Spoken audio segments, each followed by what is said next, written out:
All right. Hello, everyone. Welcome to another technical meeting. Today we have only three of us, but we're probably not going to be approving anything today. We're just going to be talking a lot about work we've been doing. So once again, I am Ben. I am the I'm the former president of this club.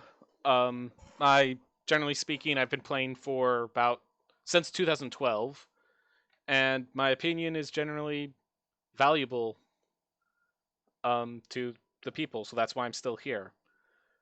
I generally just make sure to input what I can to let them know what I know. All right, let's go with Nate next. Hi, I'm Nate, also known as Nate the Great, also known as Bone Daddy. Anyway, so I've been playing for a little while, a couple months now, and yeah, ready to get started. All right, Johnny. Hi there, I'm Johnny. I'm currently the secretary of the guild, and I've been playing for about a year now. I like to focus on the technical stuff, and I just want to help out to Awesome, make this as fun as it can be for everybody. awesome. All right, so then you see the ZZ soundbot. That thing is just it's just helping me out with a few things on my side. Hopefully it should help with voice. It's the reason that you see these voices flashing. There's just an issue I'm trying to address, and that's all that guy's doing in there. So he's not an actual person. Anyways, so let's Okay. move on to what we wish to talk about. I believe the first thing we want to talk about was this half vampire race that we were discussing. Sure, yeah, we're slowly chugging Hmm? away on that one. Yep. So, for Johnny, this should be in the technical meeting. It should be the first thing pinned in the messages. Um, I have it this up right now. awesome. Um, so you might notice a lot of different colored things. This is because we've been working with it, and well, there's a lot of work to be done. I think we did only one archetype, and I haven't read any of the additional stuff. So I will be leading us unless someone else wants to lead in the conversation. I'm good. All right. So first, I should probably address why I call it half vampire instead of something else. Why it's not just a vampire race, why it's not just a Dhampir race. Which, oh look, nature of creation can be born Dhampir. Um, so the general idea was this idea of they may look widely different. Basically, the reason we chose half vampire, vampire means a lot of things.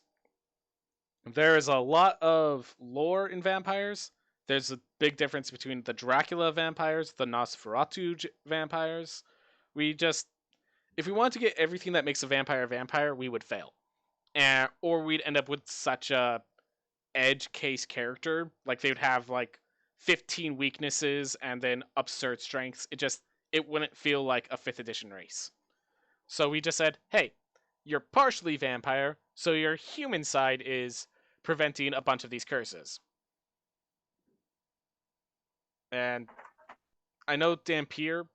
Isn't there a theme with like Dhampir are a specific like there's specific also lore stuff to Dhampir themselves, and I just didn't want to confront with that.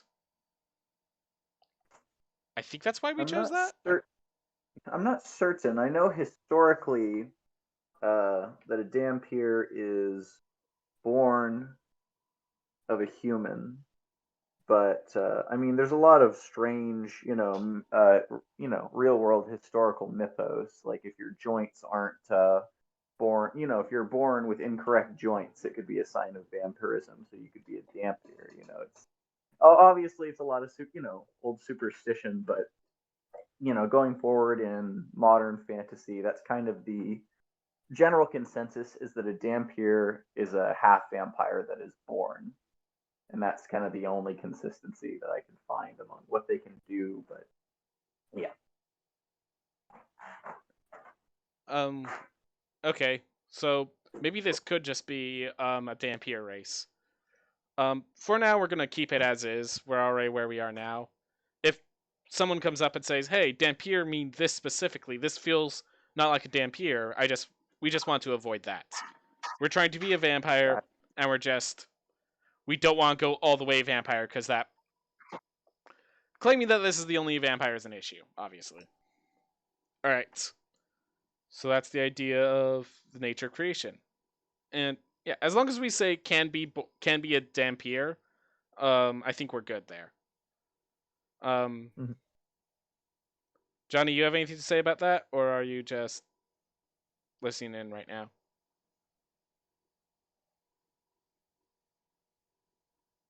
All right, you're And I just have no objections to it. all right. That does sound good. That's really good guidelines for it. All right, cool. Yeah, no. You said you're going to come in the more mechanical stuff, correct? Yeah, I just want to look at the technical stuff and see how we can make it fair, but still pretty cool. All right. So this lore stuff, I'm just going to assume it's just going to be me and Nate for a little bit. Um, obviously, jump in if you have something to say. Otherwise, I'm just going to keep going, assuming you're just here of, hey, it's okay. It doesn't affect the mechanics. That fair to say? Yeah, that's appropriate. Yep. All right. So the next theme we're talking about is the nature of existence. Some are mortals, some serve vampire masters, some become hunters. And yeah, this is kind of the theme. I'm pretty sure the vampire hunters is often what I've heard of Dampier as, and I didn't want to force that. Um, Nate, you have more information on this. I will say this. I have not read Dracula. I do not know the lore of Nosferatu. I know general vampiric lore, but I'm not experienced. That's why I didn't want to make any assumptions and why we Sure. just have vampires have Dampier. And I mean, I have half vampire. To be honest, it's more for it's to disallow confusion. Half vampires, I don't believe. Um, I don't know if they're mentioned or included in 5e, but regardless, the title of vampire comes with very specific mechanics. Vampirism is something that can happen to you. It's something that can mess with your alignment. It's something that automatically boosts and messes with stats. Oh, that's To a a very really powerful good degree. point. Um, that obviously you're not forced to be evil if you become a half vampire. No. Hmm. Whereas, like, vampire, I would assume is similar to like a devil, not in in the way they act necessarily, but in that if you are a vampire, there are behavioral inclinations that come with your nature. But since you're a half vampire, you're part humanoid, you don't necessarily have to be evil. Hmm. I thought I saw you pop up for a sec, Johnny. You had something to say? No, I'm fine. Okay. Yeah, I think this is valid. I like it. The description 3, we're still working on it. I see. I think that's fine. If you could find some Mm-hmm. good behavioral stuff, if you could figure out what you want, what you think should happen with it, that's good. It should be known that the person who really wanted to play the half vampire is not here today. Um, No. Anarchy is currently prepping for uh, Johnny's campaign. She is all right, going to that's create cool. a shifter ranger, I believe. Ah, and that's Oh, gosh. joy. So yeah, the shifter is going to be a little while of learning, and then yeah, playing a ranger that's actually good is going to be a while of learning. Hey, she can multi. I don't know. You can play a good ranger. You don't need to multi. You just need to know what you're doing is the thing. Um, Yes. so yeah, rangers. This is a long topic because as I said, I played 3.5. Rangers were pretty cool in 3.5, but one of the things is the new survival skill. Survival is a lot more broad of a skill, and it has inside of it a lot of things that rangers used to be able to do. So like tracking was something only rangers could do.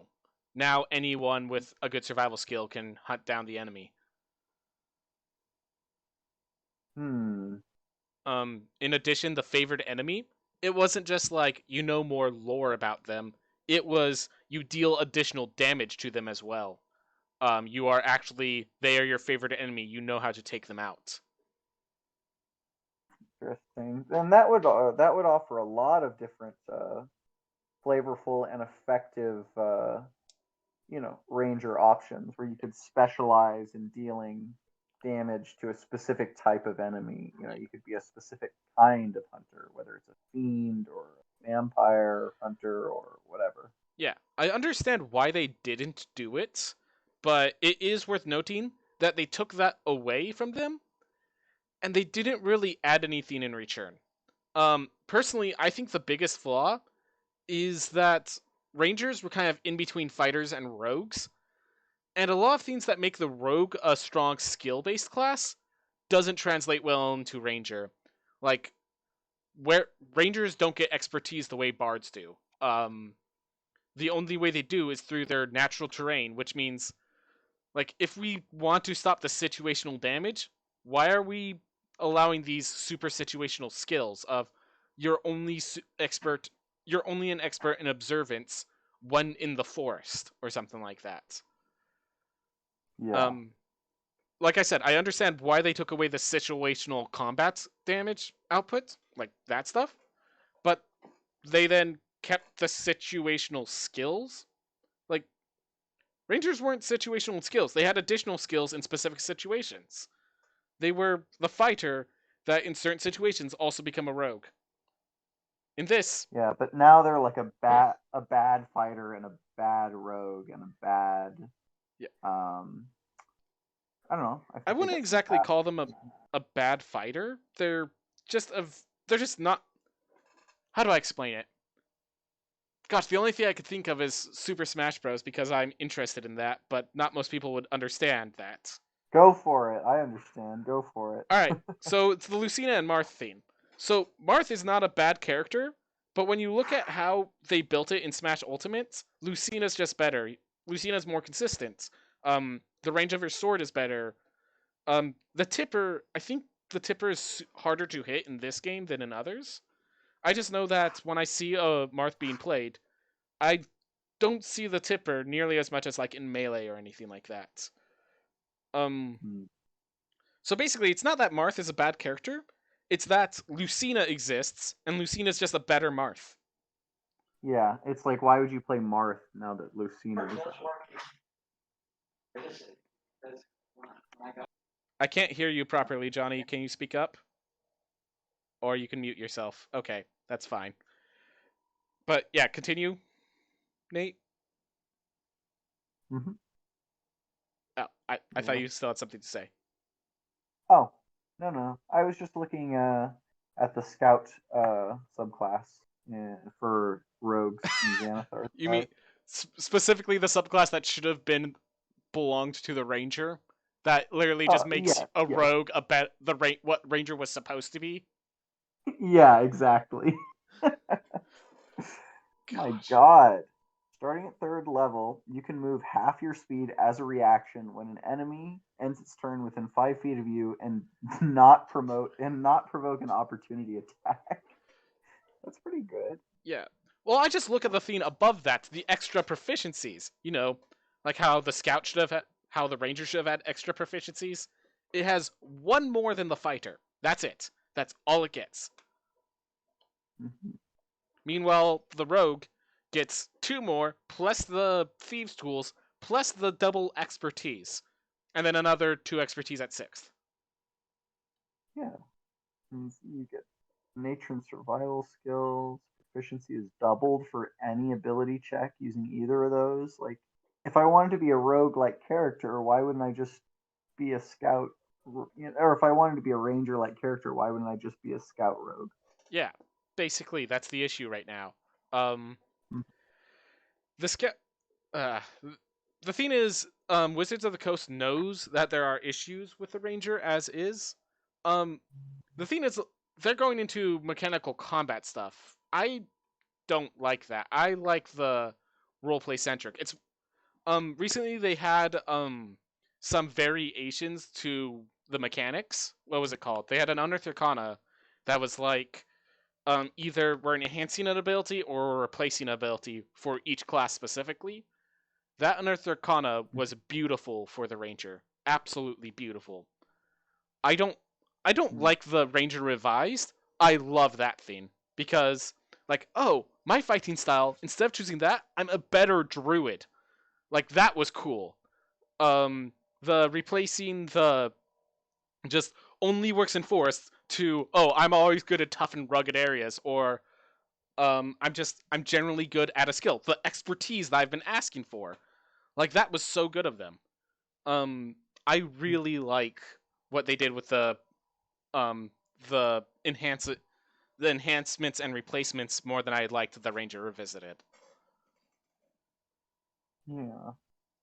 And I mean that's debatable, definitely. Definitely a lot of people love the Ranger Revisited. I do not blame them. I just felt like that focused too much on the combat elements of the Ranger and not enough on the utility elements of the Ranger. Ranger Revisited. And that's in They're both unearthed I'm not arcanas. Neither got have been you. published. Okay. Yeah, I'm taking a peek at the Ranger archetype because I've already got Xanathars open. I was taking a peek at the Ranger Yep. archetypes. Xanathars, the The Horizon archetypes in Walker Xanathars monster. are a lot Yeah. stronger than in the PHB.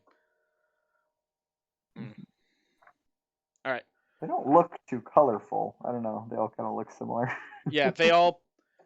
I do like the standardization. Personally, I find standardization a lot better in both helping people learn the mechanics and in just making sure when you build a new one, you have a basis to build it off of.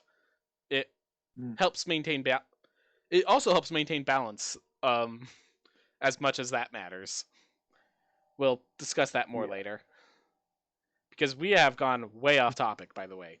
We have gone very Sorry.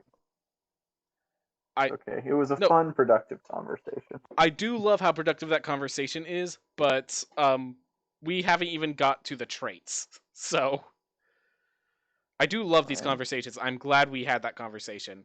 But now we're going off in the woods. We're looking at the Xanathar's classes, the Xanathar's archetypes for the first time.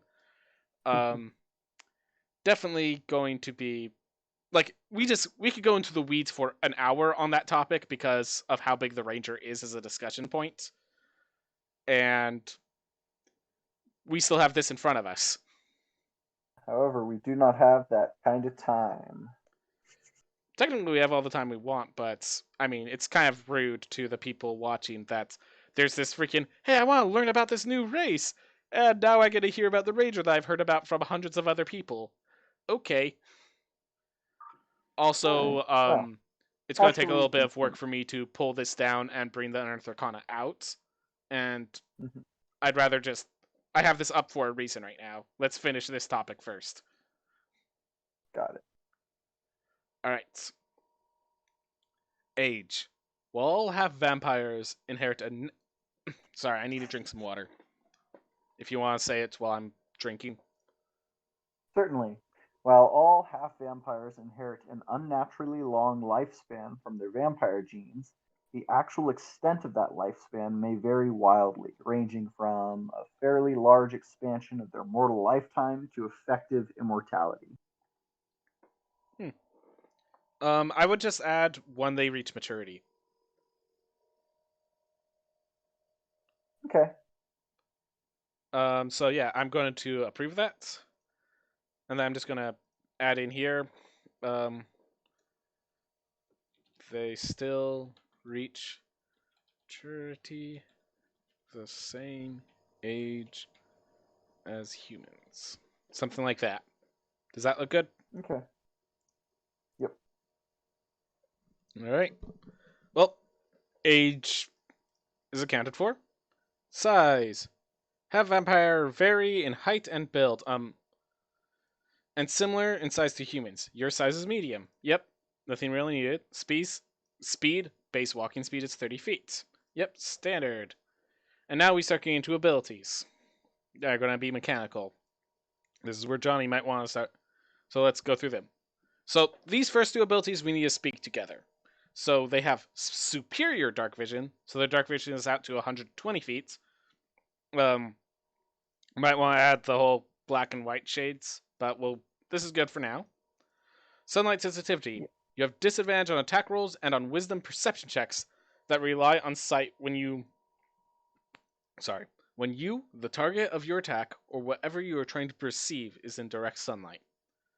So, before I start talking about this, Nate, do you have anything you want to say about this? Oh, I mean, my knowledge is just standard sunlight sensitivity, and I gave this to the half vampire because, uh, as we're trying to take details from the vampire and pare them down, vampires have what it's called is sunlight hypersensitivity, in which not only do they have disadvantage when anything is in sunlight, but they also, being vampires, they also take massive damage while they're in sunlight. Yep. So it would make sense, if they only have half the vampire genes, it's pretty common that, in fantasy that half vampires are usually not susceptible to sunlight damage, but often they are not very comfortable in this. They wear shady clothing or large hats or whatever. Also, it wouldn't be fun if we just lost the character because they burned away in the sun. Yeah, that would be no good. I agree to that statement. But yeah, the main the main reason that I can get is that we needed to add some sort of obviously the damage from the sun. I'm pretty sure that's universal across all vampires. So we want to at least make that universal. We want to make that penalty something that always exists. And we thought if we're gonna add that penalty, hey, this buff goes with every single one of them that has that penalty, except kobolds. But kobolds have pack tactics, so who cares? All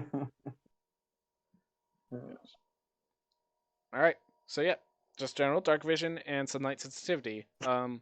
It is worth noting that they have this because that's going to be important for how we balance the other themes, such as bites. So let's go through this. Bite. While not made to be a weapon, your fangs are quite capable. I feel like capable of something.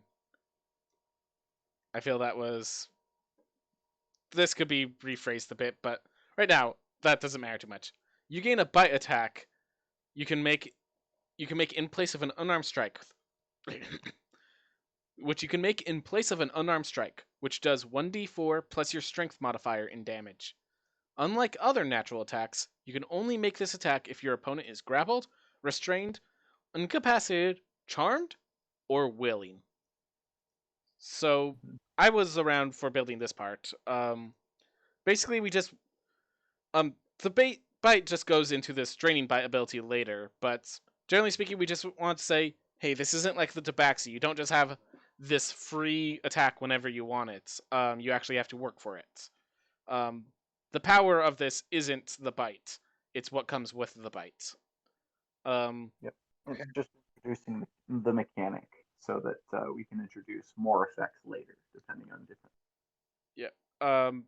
I feel like we should probably address the effect so that we can discuss the bite, basically. Okay. So this effect is going to be a bit of a topic. Draining bite. Once per short rest. When you bite another creature, you can suck the blood from their veins. You may have the creature make a constitution saving throw. DC we made towards the charisma modifier. We'll discuss that when we get to the end. The creature takes 2d6 necrotic damage, or half as much on a success, and you gain health equal to half the damage dealt.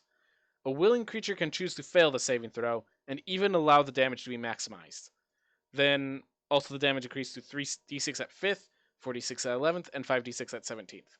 So in case you're wondering, this damage output is based on the Dragonborn's Dragon Breath effect. Okay. So we changed the levels around a bit to fit the tiers a bit more, but generally speaking, this is the same scaling as the Dragonborn's Dragon Breath. The general argument was that so how do I explain this? The general argument was where the Dragon Breath allows you to AoE to, hit multiple creatures. This only targets one after you've already grappled or restrained it or something.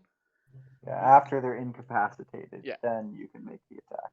So it's weaker in damage output, but you also gain the healing effect, which can be powerful.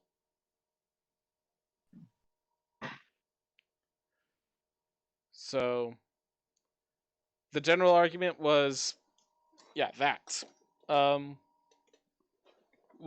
it should be noted that we chose I do like actually doing healing instead of temporary HP actually. It's a bit of a, how do I explain it? So actually, here. So let's compare the 2d6 necrotic damage. I'm going to compare this directly to the Goliath has an ability to resist per short rest. They resist the amount of damage equal to 1d12 plus their Constitution modifier. That prevents a lot more damage than this, but this gives the healing and then also deals the damage as well. So let's see, even at 4d6, it ends up being about equal to the Goliath's effect. Once you add in the Constitution modifier, it's actually equal to the 5d6 somewhat. Because remember, it's only half the amount is healed. So in healing, the final effect, healing-wise, is at least equal to the Goliath. Damage-wise, it's a lot more, obviously. It's a dragon breath and damage output. I realize that's a weird place to stop. But yeah. Oh, yeah, duh. Charisma modifier. Why is it charisma? So as you might have noticed we didn't get to an ability score improvement. So you're gonna notice when we do get to these, because I think in every lore, vampires have some sort of charismatic effect. They always increase their charisma at some level. In the archetypes, we'll get to those archetypes later, but basically we just want to make sure it was something that is increased. So basically the problem with the Dragonborn effect, they had their Dragon Breath based off their Constitution modifier. They got no benefit to their Constitution modifier. We want to make sure your bite had a benefit. In addition, charisma kind of works if you charm your enemy or something of that nature. I recognize it doesn't work. Constitution probably would have been better if they're grappled or restrained, but yeah, we could definitely turn this into Constitution if we feel this is overpowered. I think that's definitely a thing to note. Okay. I need to. My dog's been You scratching at wanna- my door. If you guys want to input something while I take care of that. Sure thing. Let's see.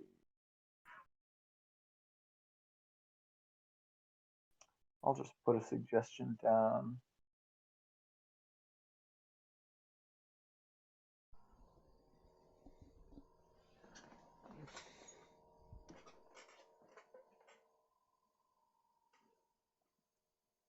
Just for a future note.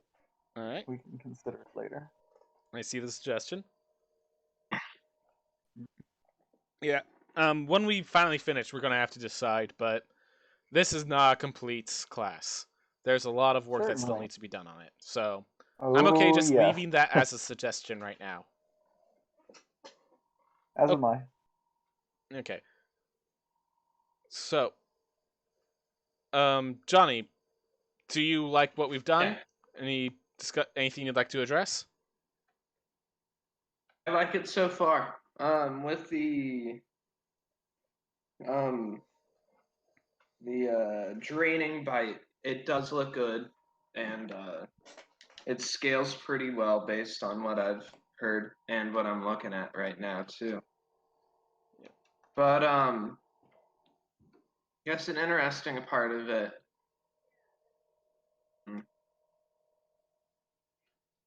You cut out. That's about it, actually. All right. That's about it, actually. I was just thinking because I've looked at the Blood Hunter class recently, and I'm glad that y'all aren't going over the same kind of beats as that. But this looks it achieves the same effect while With just being a bit mechanically different, but that's fine with me. Yep. Also, it's the difference of approving a race versus approving an entire class. Oh yeah, that too. That certainly helps. Yep. So just so you know, at this club, some people just ad hoc approved it without any discussion, and I was like, "Oh, are we okay with this?" And everyone's like, it hasn't broken anything yet," and then they just ended the conversation, and that's all. So there have been blood hunters in this campaign. Um, the one that's immune, that has resistance to non-silvered weapons or like vulnerability to silver, that one was too much. Mm-hmm. That archetype was too much. But other than that, um, okay. So my dog's acting like a cat right now. Every time I open the door, they walk in, walk out, and then scratch the door again. I swear. Yeah. Mm-hmm. I'm just gonna leave the door open. Do you hear any of the background noise from what's going on in the living room, or are you guys good? No, I don't hear much from you. All right, then I'm just gonna leave the door open because it's better than having to deal with talking at because my dog, luckily it doesn't bark, but likes clawing at the door. He's a big cat, basically, Yeah. without jumping mechanisms. All right. So Um, languages. so Oh, sorry. I know we like talking about tangents. Um, the increasing level is quite the interesting topic, actually. If you guys want a tangent real fast. Yeah, let's do that. All right. So you might notice that there aren't many classes that have an improved level theme, that have an ability that improves by level, and when there are, it usually takes up a lot of the class. Um, so there's a theme. You want all the races to. Why did I keep saying classes? But yeah, races. You want all the abilities to be front loaded. You want everyone to feel equal at level 1, and then the race kind of falls back for the abilities of the class as you get to level 20. Or maybe, as a halfling, you have that one ability where you can hide behind allies, and that stays prominent. You you don't want the races to change at level unless it is necessary to make sure. Basically, you want all the races to feel consistent from level 1 to level 20. And having these abilities that improve are an inconsistency, to put simply. The reason that we do the increase here, the reason that the Dragon Breath, is you want it to be consistently a thing of value. For example, if we want the bite to feel like a draining effect. You want it to heal you a bit, but you also want it to be a damaging effect, like it injures the enemy. So the reason we increase the damage here is so that the damage remains relevant. I will note that 5d6 is not nearly as relevant as 2d6 between level 1 and level 20, but the difference between 2d6 at level 1 and 2d6 at level 20 is drastic. Unarmed strikes usually don't do this because obviously unarmed strikes are, you get extra attack to allow the scaling, not damage output to do the scaling. How do I explain it? Usually the reason they don't allow those level 5 abilities to be at level 1 is because they break the game in tier 1, but having the free casting of a second level spell isn't as broken at level 5. Specifically once only darkness. But yeah, the Dragonborn, and you'll notice this, the Dragonborn, they put the Dragon Breath as a very powerful ability because they were afraid of how strong it would be having a race whose ability scales with level. The end result, because that scaling was necessary to have the impact, it just didn't matter much.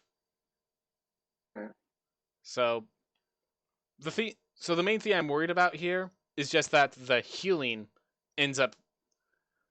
So mathematically, I think this is fine. I think this just maintains consistency. But yeah, the only worry is that this race from that effect would have a greater impact than any other race at the late game. I don't think that would be the case because we already have Dragonborn advancing in the potency of their attacks per level, and then we also have the Drow who get an additional spell at 3rd level than at 5th. So, as long as this is another way to maintain the kind of a power, or at least the same consistency in leveling power, then I think this should be fine. I have no objections against the draining bite because I think it can work. So, yeah, that's basically why I'm allowing it, why I'm saying let's keep going. But it should be noted 2 things. One, the the dragon breath from the Dragonborn kind of sucks. Let's just be blunt about it. It's not as large of an area as it was probably hoped to be, and the damage output is it's not as big as expected because they constantly succeed on the save. Generally speaking, because it takes an action where this is part of the attack. Also notes that Dragon Breath was most of everything. This is before we get to the sub race. So that's the main. Oh, I had a little question with Draining Bite. Should we specify that it takes an action? It's when you bite another creature. Oh, okay. Yeah, bite. Okay. Yeah. Yeah. I think we're good for that. Yeah, no, we are good drain by. I just want to explain the reason this is a concern where it isn't with the Dragonborn. The Dragonborn, this is like their only ability. Their Dragon Breath is like they have the Dragon Breath and the Resistance, and that's basically it. With a Drow, they stop scaling at 5th level. This keeps scaling all the way to 17th. Okay. Those are the only issues. I think it will be fine, but I just want to. Mostly what I was doing that conversation for was to explain why you don't see these scaling effects very often in races. That's all I was trying to get at. I guess I went a really long way of doing it.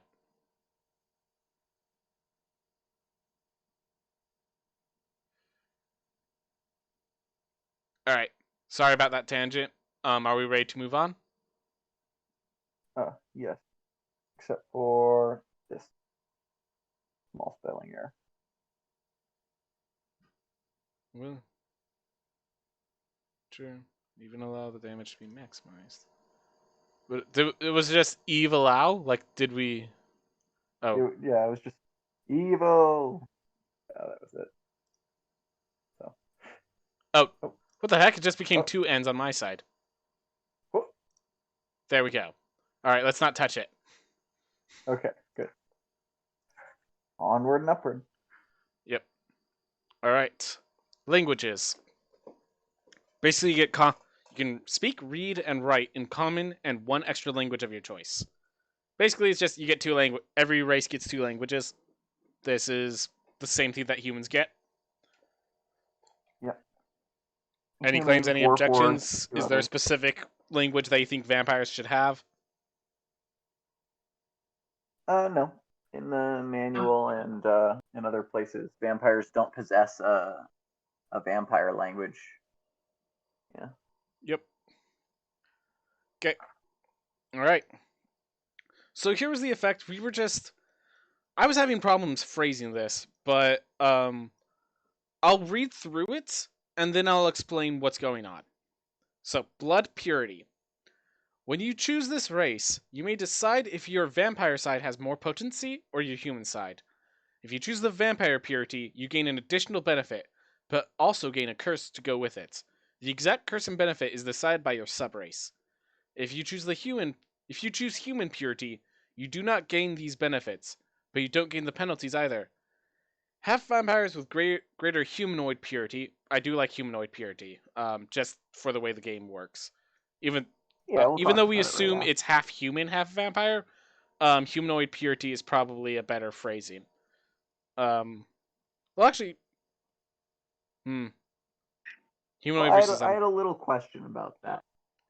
It are and this is it's somewhat of a flavorful determination, but are is the half vampire half human, or can it be because if we allow it to to be half of another humanoid that that are then mechanical complications and yeah. questions I'm sure So would arise. So so mechanically, I think we treat it as if the other half is human.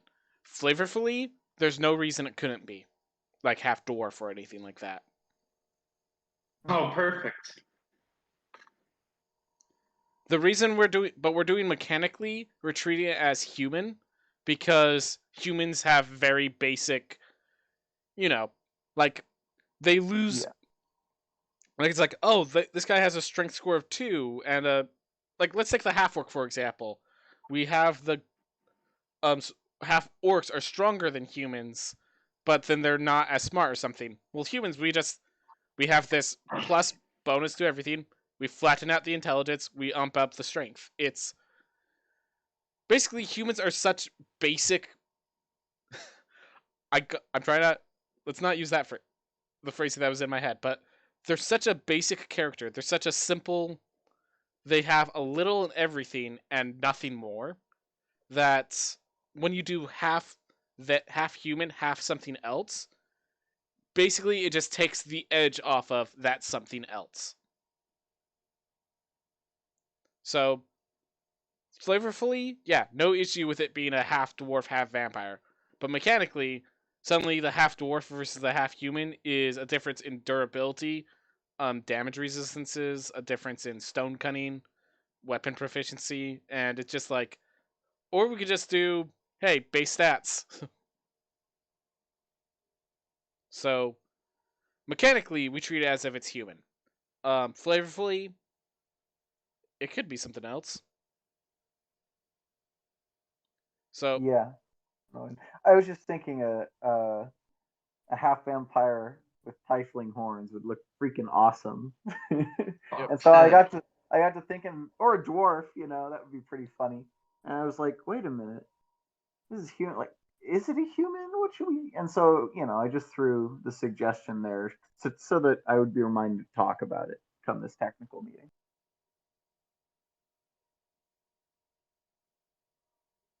All right. So and then you guys rephrased it. So can easily disguise themselves. So originally it was with greater humanoid purity can easily disguise themselves amongst humans, being mistaken as one in most occasions. You changed it to can easily disguise themselves amongst humanoids in society and may be indistinguishable from the average humanoid. So, while I like the idea of what you're going with your phrasing, it's too wordy. I feel like it could be really chopped up. So, can easily disguise themselves. Um, are with great human purity are visually indistinguishable from the average humanoid of their race. How's that? Okay, All right. sounds good. So let me try to do that over here. Um, so change this to suggesting. Um, let's see. Are visually indistinguishable from other humanoids of their race. How does that seem like to you? Sounds good. All right, I'm going to approve that one. Good. Yep. So the basic theme was accidentally clicked the wrong thing. Anyways, yeah, the basic theme was with this, we want to make. I said I would explain it now. So as we go down into the first subrace, which yes, the last ability is that we're going to make subraces. Um, well, the subraces all specialize in a certain theme that vampires are known for. So like feral is more on the violent aggressor surf theme. So we made okay, I really like this purity attribute addition to where they get the benefits. So as you go down in here, it describes how you get a special ability, but then you also get a special penalty. The thing was, we didn't know if everyone wanted to deal with a special ability as special penalty. They already have sunlight sensitivity. We don't know how severe we want to get it beyond that.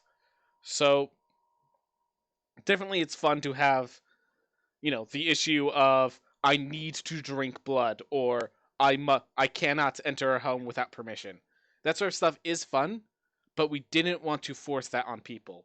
So this blood purity was a way of saying, "Hey, you don't have to do this, but if you don't, you have other issues that you have to deal with." I mean, drawbacks for some people. Drawbacks are fun. They allow you to focus on your strengths. They force you to play creatively, lest you feel, the burn of the detriment. And so, if you want to pick that option, it's cool that that option is available for you. Yeah. Um yeah, with blood purity, I do like how we did this. It feels like it's this is going to be a very edge case class no matter what we do. Vampires just have too many abilities that we want to make bring to fruition. Um, Yes. so this kind of says, all right, how much do you want to feel that edge? Basically, how much do you want this to be a vampire that's nothing like other creatures, or how much do you just want to be a creature with some vampiric traits? How vampire, for better or worse, do you want to be? On a scale of 1 to 10, how vampire do you feel? Yeah. Oh, All right. definitely, and it'll be good to explore all those effects once we get into the Yep. sub races. Yep. So before we go to sub races, I just want to note that this is what we are building off of in the first place. So all of them are going to have superior dark vision, sunlight sensitivity, the bite and draining bite, and then yeah, the basic stuff otherwise. Blood purity is basically a part of their sub race, and Yeah, they'll all have their own individual options of blood purity. yep, which we'll get to later. But how does this seem as like a standard? Like this seems solid. This seems like feats that you expect every vampire to have. Yeah. Yeah, yeah, definitely. All right, cool. Fight, bad in sunlight, good shit. All right. So now we get to the sub races. So I know I worked pretty well a lot on the feral vampire, and so oh yeah. By the way, usually sub races are like feral for sorry. So sub races are like, oh, you were born in the mountains, but I was born in the hills. That changes how that works. Or let's see, elves were. What is the distinction between high elves, wood elves, and stuff? But basically, the sub race it actually changes like where you were born, what kind of lives you need to specialize in. Oh, Whether it depends. There are some that are regional; they become affected or adapt to the area, and then some it's magical influence, like the Drow. That's not a natural yep. transformation. But I think regional is a good way of describing it. That Hmm. a lot of the changes to decides sub races is what region you were born with. With this, we went with what aspects of vampires do you exemplify. So, like for example, Yeah. vampires. In lore, I know there's like they're in some cases they're these monsters of lust or greed or gluttony, and like whichever one of those it's special it is what kind of story it is, and Yeah, also the changes. sheer difference between. Oh, sorry. Go ahead. All I was trying to get at is that in this way, we just chose the sub races as kind of personality names. So this is a feral vampire, so he's a lot more aggressive and all that. This is a noble vampire. This guy is more suave, more focuses on that side of them. Enduring is kind of the unable to be killed sort of thing. Evasive has to do with the mists. Um, Nocturnal, we were just trying to get a good description of the kind that could change to bats and stuff like that. So I chose Nocturnal as a creature of the night sort of description. And we'll get to this one when we get there because this is new to me. Oh this is the one I threw in there. Oh, right. Based on Ravnica's Mindreaker vampire. And that's another theme. Just because the lore, like, there's vampires are used so often, there's so many lore to them. Like, this is completely going to fit in Ravnica. And why shouldn't it? It's a vampire with a different personality trait, basically. And yeah, it's still definitely a vampire. It still has that whole lives in darkness sort of stuff. But it doesn't fit with the lore of other vampires. And I'm sure not going to be adding the mnemonic psionic abilities of Ravnican vampires over to average vampires. So No, no. yeah. Okay. Good. But basically, yeah, all I'm saying is that these archetypes are more descriptive of personality more than it is like personality and traits that show instead of region or I guess in some cases the kind of vampire that they are half of. But yeah, Mm-hmm. I And I just want mean, there's as far as the fantasy archetype of vampire goes, there's broad difference. Everything from Anne Rice's Lestat, the extremely charismatic vampire, which draws people in as a handsome human, all the way to the fiendish monstrosities in like Nosferatu or The Witcher, where they're more fiend than humanoid. yeah. And yeah, I don't know like that lore that you just said. I I didn't know that that was specific to those people. Sorry, it's just Oh that's no what no, no. saying you have a It's lot just more a lore in vampirism. I think that's good. That's of value here. Um, awesome. so yeah. All right. So the first one was feral. We want to make one that was the more violent type, as you were talking about. So Yes. Yeah. feral. So let's go to the description first. Feral half vampires embody the most fiendish aspects of the vampire heritage, often possessing traits such as a wide maw of sharp teeth, sickeningly pale or dark skin, and pointed bat-like ears. These most inhuman half vampires are the least likely to successfully integrate within society, often living in forests, sewers, or abandoned buildings. I do like that flavor. I'm just accepting it right now. Thank you. Thank you. Yeah. I think that's a good way of explaining what's going on here. These are not the kinds that are going to charm you. These are the kinds that are going to come in and just mess you up. You Yeah. run when you see these guys. Yeah. All right. So ability score increase, and yes, you may have noticed this is when we get our ability score increase. So we haven't had any ability scores yet. Um, there was a discussion of just adding charisma score +1 beforehand, and then we add the strength score +2 up here. But then, like with the noble needed to have a charisma score of 2. And I just thought I have to explain the additional one was going to be a little while, and then also having to jump back and forth from the basic. Here's the plus here, and then here's what you get from the archetype. I just decided I could just do it all right here. Why not? So yes, Yeah. the ability score increase, strength score +2, charisma score +1. This is all the buff. You don't get one before the sub race. I keep thinking class and archetypes. This is race and sub race. Anyways, yeah, you get the ability score from the sub race and nowhere else. So this is strength score +2, charisma score +1. Um, so it seems you want to add proficiency and intimidation. Um, Yeah. And I mean, some people might be thinking if they're listening in, uh, if it's if it's such a monstrosity and it cannot integrate with humans, why does it even have a charisma score? Well, in 5e, intimidation is also included in charisma.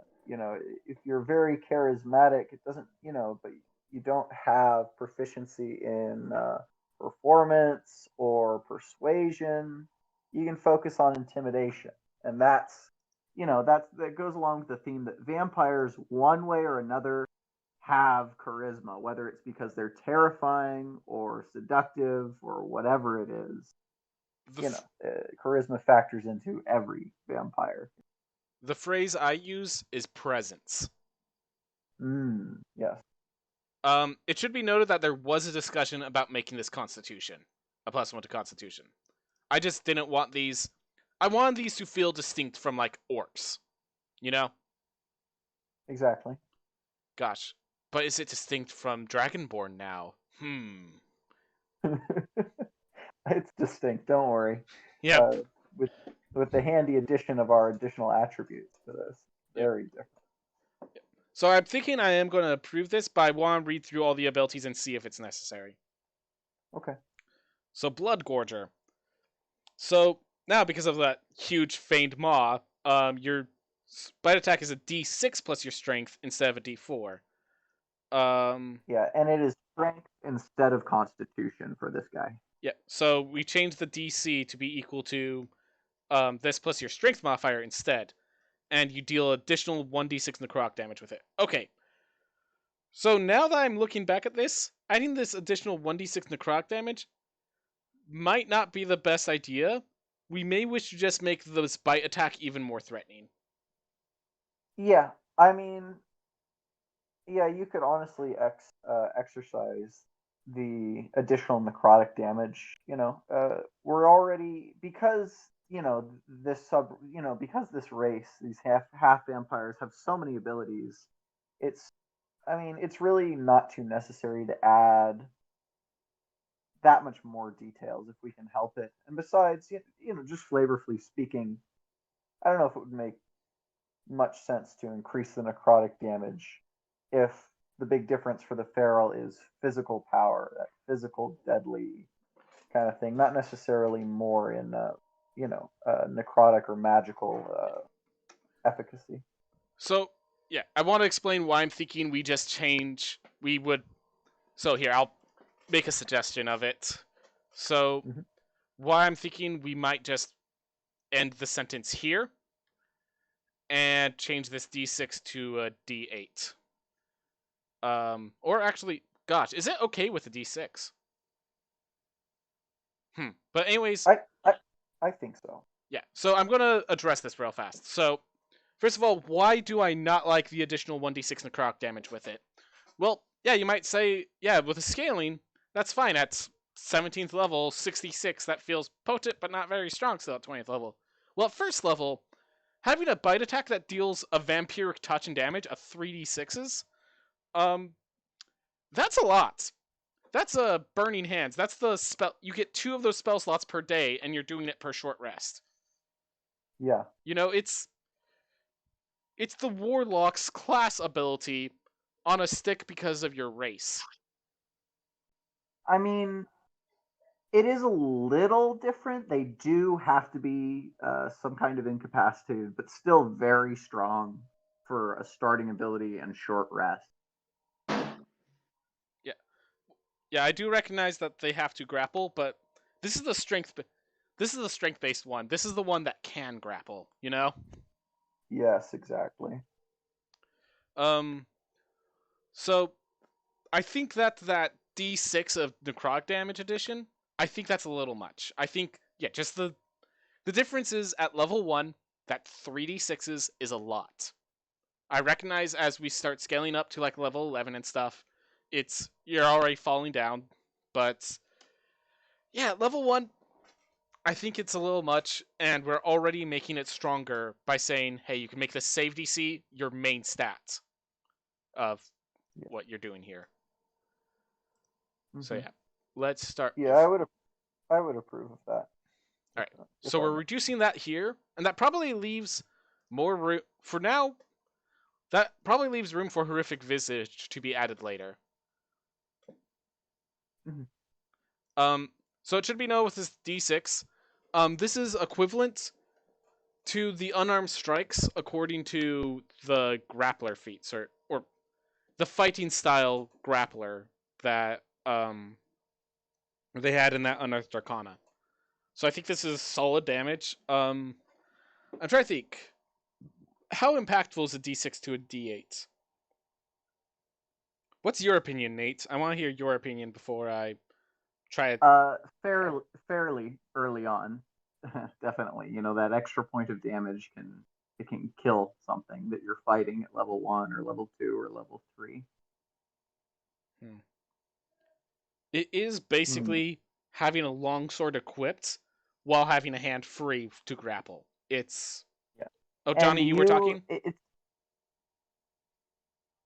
No, I'm fine. I'm still listening. I'm just taking in Okay. the D6 to D8.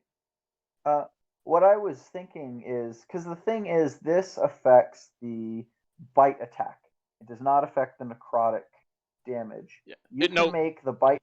You can make the bite attack anytime. It's not on short rest. Mm-hmm. I mean, as long as they're grappled. Yep. And this guy's going to try to grapple things probably. Hmm. Yeah, his purity attribute certainly helps with that. Once we'll get. Yep. We'll get to the purity attribute later. And yes, I'm Mhm. approving. I need to approve that right now. I love the theme. Purity attributes this effect. So it's Mhm. very obviously clear where it's coming from, whether you get it or not. Thank you. Yeah, I was a little confused looking at it, so I just added that in there for them. Yeah. I was going to have the theme being that they all have the word accursed before them, and this is the bloodlust. In another, it's the entrance. Um, but yeah, purity attributes connects it right to blood purity. It has the naming convention that's stronger. All right. Well, we'll leave Blood Gorger at this for now, and we'll move on. And I think make it weaker here, and then saying, hey, if we need to make it stronger, add athletics to a horrific visage, like add athletics as an ability score or something. Can always add more, Yep. definitely. Yep. I think. Yeah, I think this is solid enough. This just is all right. You are damaged. You're a strength-based damage dealer. You have this bite. You don't really need more. You you now say, hey, when I do this bite, I'm now getting a lot more impactful of an effect. And the big thing about having a bite instead of having having another natural weapon is this doesn't use your hand, which is actually pretty big. It means you could grapple someone, hold them, bite, and still have like a shield in the other hand or something like that. Mhm. So yeah, when you take that into account, yes, a D6 is probably the right number here. All right, let's move on to claws. So, as we said, this is a Maw Sharp Teep. Um, this doesn't have the example of claws. I know you've shown me pictures of these, and they had claws, and that's why we brought it up. Mhm. It's not in the description here, but yeah, we had the idea. They possess claws.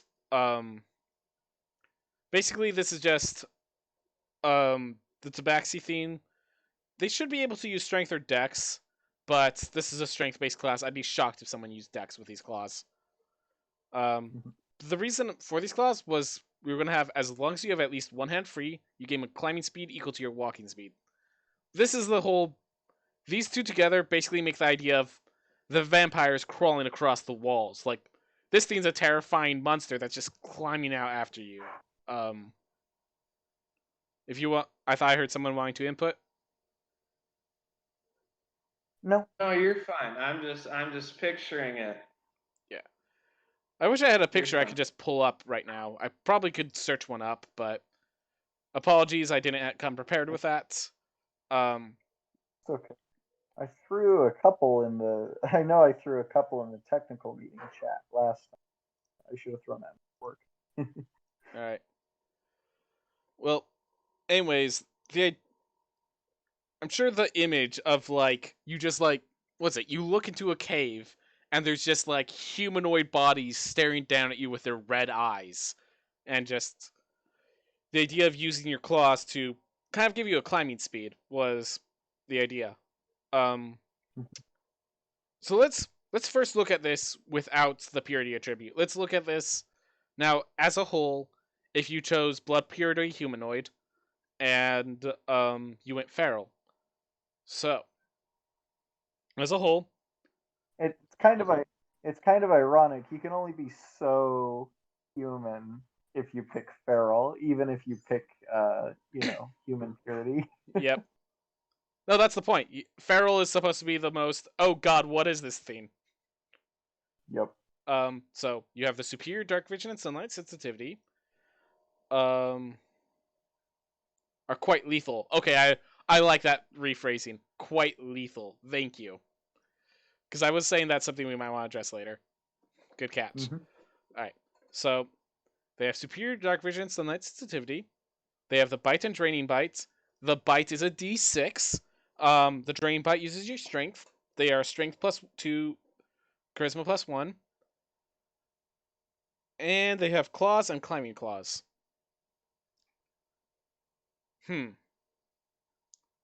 That's a So lot. what's up? I think that's. I don't know. It just sounded like a lot.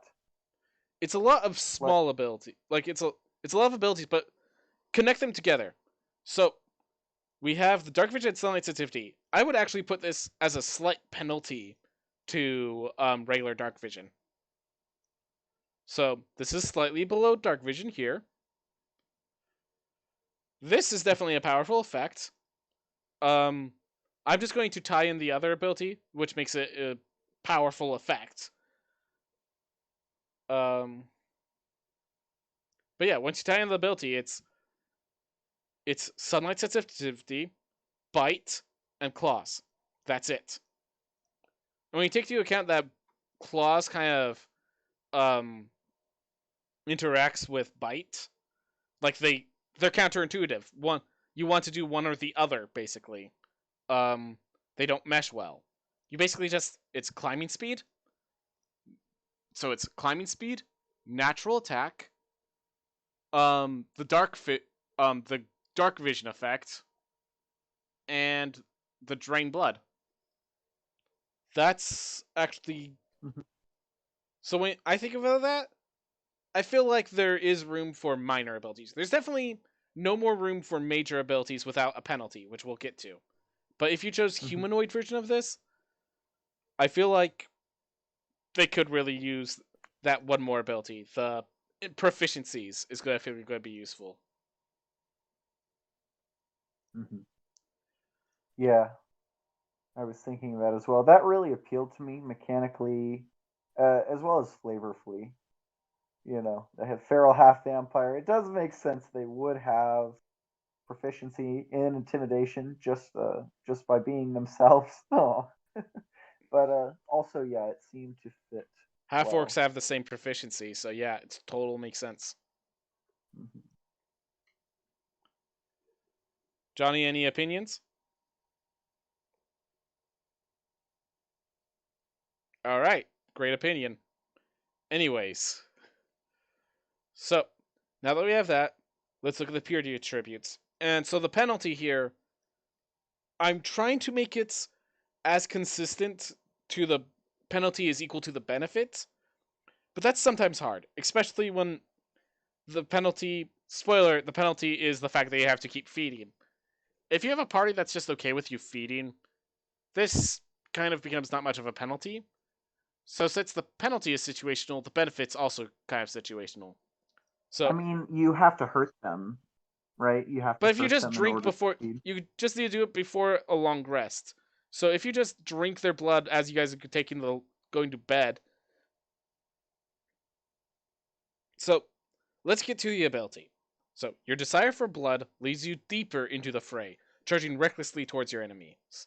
If you choose to have vampire purity, you may use your bonus action to take the dash action. When you do, You may only move in a line directly towards an enemy. If you have this strength, the bloodlust acts as a curse, forcing you to sate this bloodlust. Each day you must use your draining bite ability or gain a level of exhaustion. In addition, anyone who sees your teeth can clearly tell your cursed origin and may see you as an evil and cruel entity. So the idea was stack into the "oh, you're a horrifying monster" effects. Just make sure that's very clear with this one. Um, and then yeah, you have to use your drained bite ability each day. In return, it's basically the orc's aggression feature. I might want to just copy paste from the orcish aggression instead of using this. Or to copy certain language just to clear up any discrepancies someone might have. Yeah, I'm going to pull that up while you tell me what you had something you want to address with this. You bring that up while I start looking for the orc description exact. Okay. Well, the only thing I really have is just kind of a flavorful comment. Anyone who sees your teeth, implication being that if you take the vampiric purity attribute, your teeth are physically affected, or your maw is physically affected to the point where, it becomes obvious. I kind of like that, the idea is this big, face wide grin of jagged teeth, like, oh, it's fucked up, But should it be teeth? It's just I could receive opinions on that. But if it's not necessarily teeth, but like you know sickly, this crazy skin or like some kind of huge evil looking eyes, whatever the inhuman trait you want it to be. It just needs to be the effect of that just needs to be that you cannot be mistaken for anything other than you know uh, an inhuman humanoid, a monster, so to speak. It doesn't have to be teeth. What do you think, Johnny?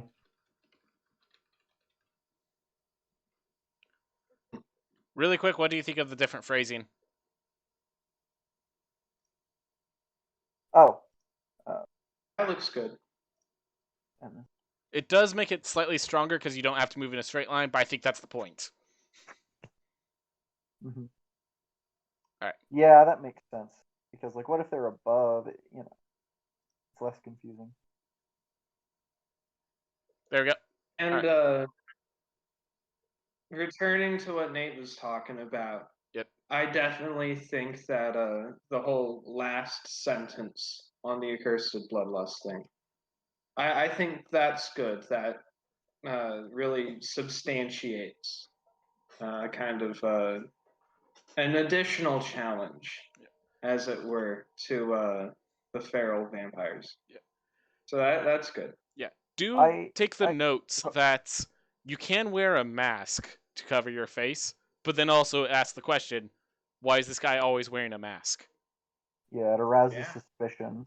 So, And I know that in all our campaigns, everybody's so used to picking the rare or exotic races. It's like, what are you gonna do? It's like, is the town gonna be not cool with the whole party? Like, how's it gonna fit it? So a lot of the time we don't worry about it. But if you do want that to factor in, if you do want a social bias to factor in, I think this allows for a lot of cool roleplay options. If you look like a fiend, people usually aren't going to be cool with that. Yeah. It's the difference between I have horns to I am literally built to mess you up. Also, I'm hungry. Yeah, and everyone can tell. Yeah. So, yeah. Can we change teeth to face? So the thing with face is what if they just see your eyes? I don't know. What are the eyes of a feral look?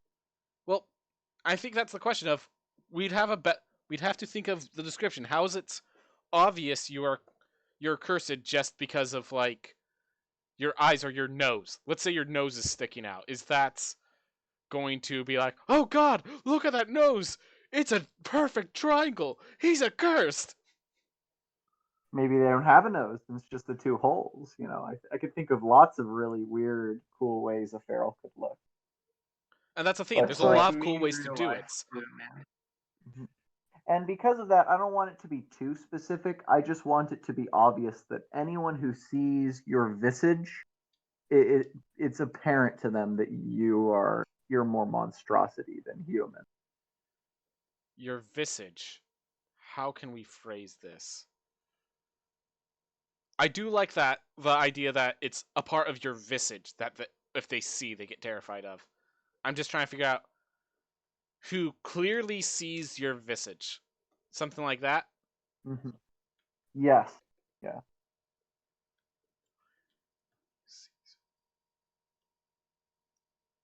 Your visage. All right. How does does this? So here's the question. And I'm sorry, I just hit my mic. I'm not sure if how that counted on the video, but It didn't sound too loud to me. Go on. all right. It might have sounded louder on the video though. Anyways, how do we feel about this? Is this benefit and this curse equal? We think that without it, the feral is a good race. Is it still like equivalent with the benefit and the curse? Do you guys feel that way? Yeah, I would play. I would play as it without the curse, and I would still be happy. What I'm trying to get is, does it like? And if we're going at the dynamic of being one of those more evil aligned kind of options, just looking at the feral vampire, it's unique enough from being an orc or a half orc or a Githyanki. And I think I would want to play this even if it has a drawback. But if anything, that just makes a cooler character. Yeah. I guess that's the point. Like this a curse, it's like how big is the drawback for your specific character? Mm-hmm. Huh. Well, all right. I think we have a solid starting point. I think so. I want us to obviously we're going to keep talking, but I think this is a solid starting point of, hey, we have a class, or we have a race, and we have one sub race with it, and it looks good. Um, so now we get to the other sub races. Then I guess. Um, so I guess yeah, just really quick. Is there anything you might want to change or add or anything of that nature before we move from feral to the next sub race? Not I. Not I either. It Okay, looks cool. good. Awesome. So let's move on to On Noble, to see how that works out. Alright. Noble. While some half vampires retain a more monstrous savage nature, the noble vampires personifies an enchanting, otherworldly visage. Using its charisma, the noble vampire utilizes the power of suggestion to subdue its enemies. Often masquerading as nobles or other individuals of significance, the noble half vampire often draws in wealth and status as a means of concealment. Yep. I I used often twice. I know it's not a big nitpick. I'm still Yep. Frequently. Yeah, that'll work.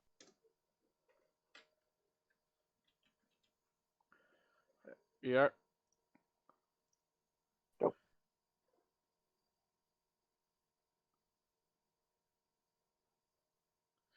There we are. All right. So do like your descriptive paragraphs. Oh, we should probably delete the word descriptive paragraph then. Do that up here as well. And if you'll notice from the last descriptive paragraph in this one, I'm kind of keeping the same format for the way I'm wording this, in that, it's a statement about their nature, um, what they basically do, and then how they live. That is awesome. I'm so glad to hear that you're keeping a consistent formatting structure with this. Thank you. All right. This one, I only had the charisma score increase and the general idea down. The rest of it, anything in these colors they've added, so obviously this one still needs work, but we'll be on our way. Maybe we'll do some work right now if we get some inspiration. Should be noted, we're not approving this entire class today. We are just doing what work we can. Oh So, no, yeah, no. so the ability score increase. This one is in charisma by 2 and in intelligence by 1. Mirroring the tiefling exactly, but the idea was, yeah, this is exactly what you want if your job is charming people, knowledge of them, and the ability to, well, charm them. So the first effect is charming presence. So we want to give them And proficiency. yeah, this was just a suggestion I threw in. Yep. Proficiency in persuasion, and then possibly friends cantrip, but I'm not positive how Yep. we should do this. All right. So I feel like that's two different things. Well, I'm going to switch over to my other thing. I'll show you some ideas with that of how to split it up. But just a sec. We're going to keep going because I do like both of these things. These both seem like good things that it should have. So then with accursed entrance. So first of all, purity attribute. Love the phrase purity attribute in this. Can't, so we're just saying that they can't enter private areas without being welcomed. And then, yeah, we haven't decided on what the benefits are. So I'm going to split this charming presence into two things. So the first, I want to get the proficiency. So let's do acts of grace or something like that. Did I? I had caps lock on. I had to fix that. All right. So this is you gain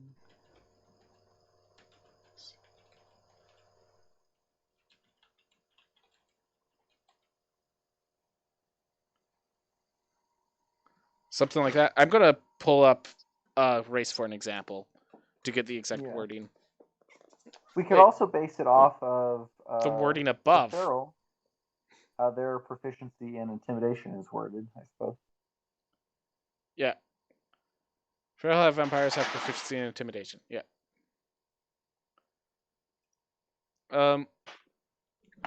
Should we give them proficiency in deception as well, or just persuasion for now? I think when it comes to the noble, deception will be a beautiful proficiency to add. We can either take that, we can trade it out for intimidation, or it can just be an additional one. So it's either with either the deception or persuasion skill. So it's the question of or either, basically here. And then for the other charming presence, I was just going to say magical prowess. Or, let's see, I'm going to get a better phrasing using the Tiefling as an example. So I use Infernal Legacy. We use Enchanting. Yeah. Enchanting. Okay, hold up. The Drow have another example. So that's Infernal Legacy. What's the Drow's version called? That is just Drow magic. And so just enchanting magic.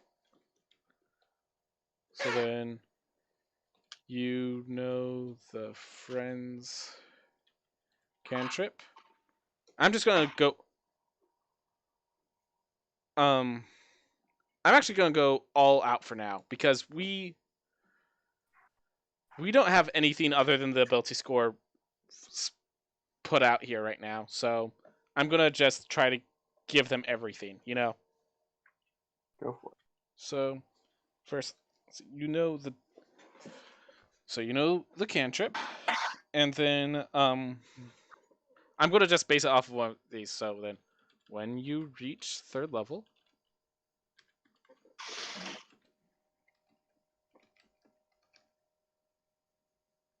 okay, you can cast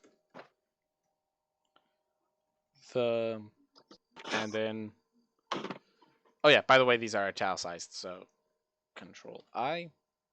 So you can cast the charm person spell. Did you guys hear that, or was that muddled enough? I heard a little something. All right. Yeah, no, just as I said, noise in the living room. The door is currently open because the dog's taking a nap on my bed. So Oh, she's cute. So you can cast the charm person spell once with this trait and regain to do so. So if you guys have any off-topic themes to bring up, you can bring it up while I write this down. Yes, Johnny. When did you want to do your yes. campaign today? Okay. You had the Underdark campaign plan today. Yes, I do. Excellent. I'm having a bit of a difficulty just using Roll20, but like in giving handouts and stuff or making backgrounds. I did But, offer assistance if you needed it.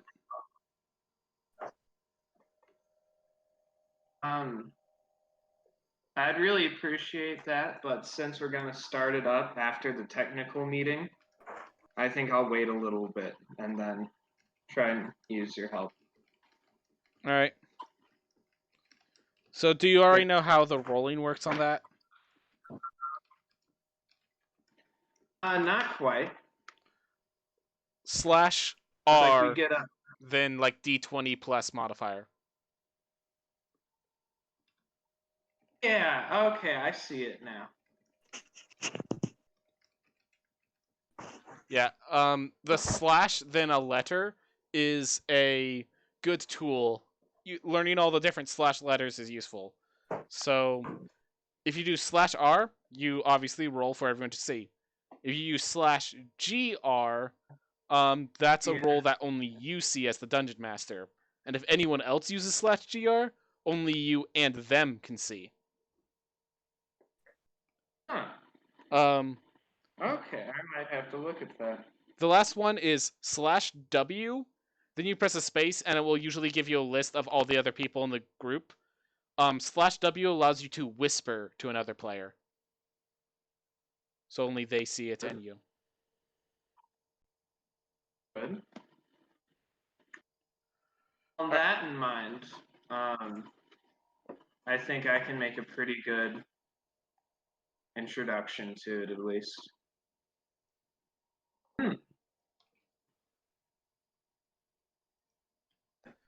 So, let's see. So I wrote this out. I'm going to remove Charming Presence, add this in, and then I'm just going to look at what this looks like mechanically before we even add a purity attribute. All right?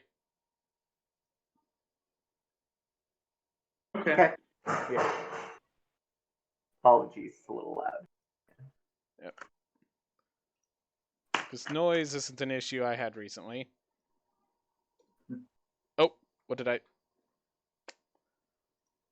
Okay. There we are. All right. So let's... Oh. Hey, look. This needs to be bolded. So, still things I'm working on. All right. And that should be capitalized.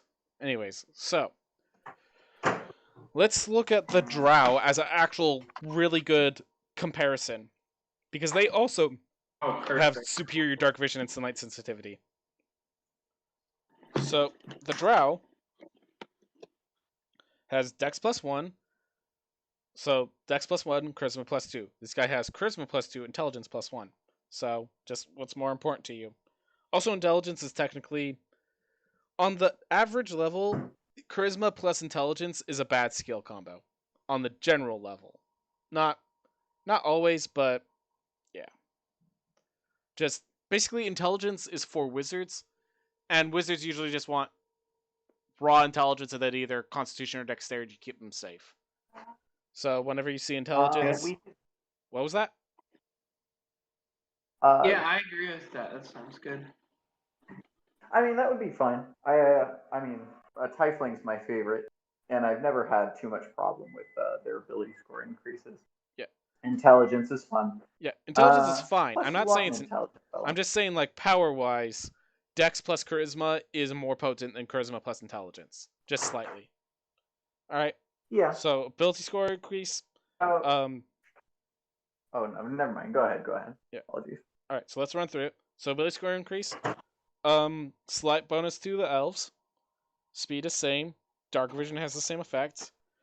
So then, elves get proficiency in perception, where the noble vampire gets proficiency in deception and persuasion currently. So that's one additional skill.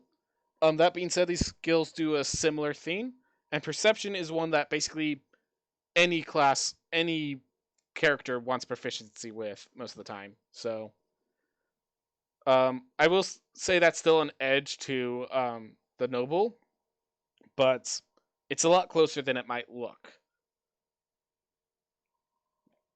So next, resistances. They have the Fey ancestry.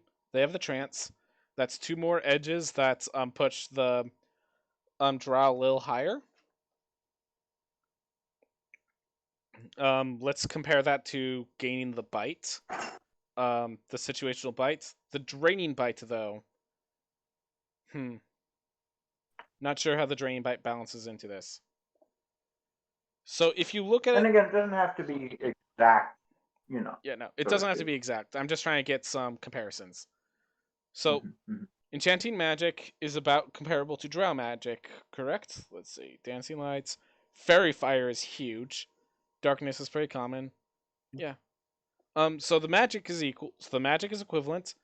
So let's see. The drows make the distinction in having drow weapon training, fey ancestry, and trance. These vampires gain the distinction from having bite and draining bite. So basically, they have a stronger base. They have advantage against a certain type of effect. They have a special ability to assist them when everyone's taking a short rest. And they have access to weaponry that others may not. They, on the other hand, have this very distinct healing capability of, like, you're biting, you're not usually biting for damage. You're biting because they're charmed and you can then drain them for some health. Would you say that's equivalent enough to allow this through?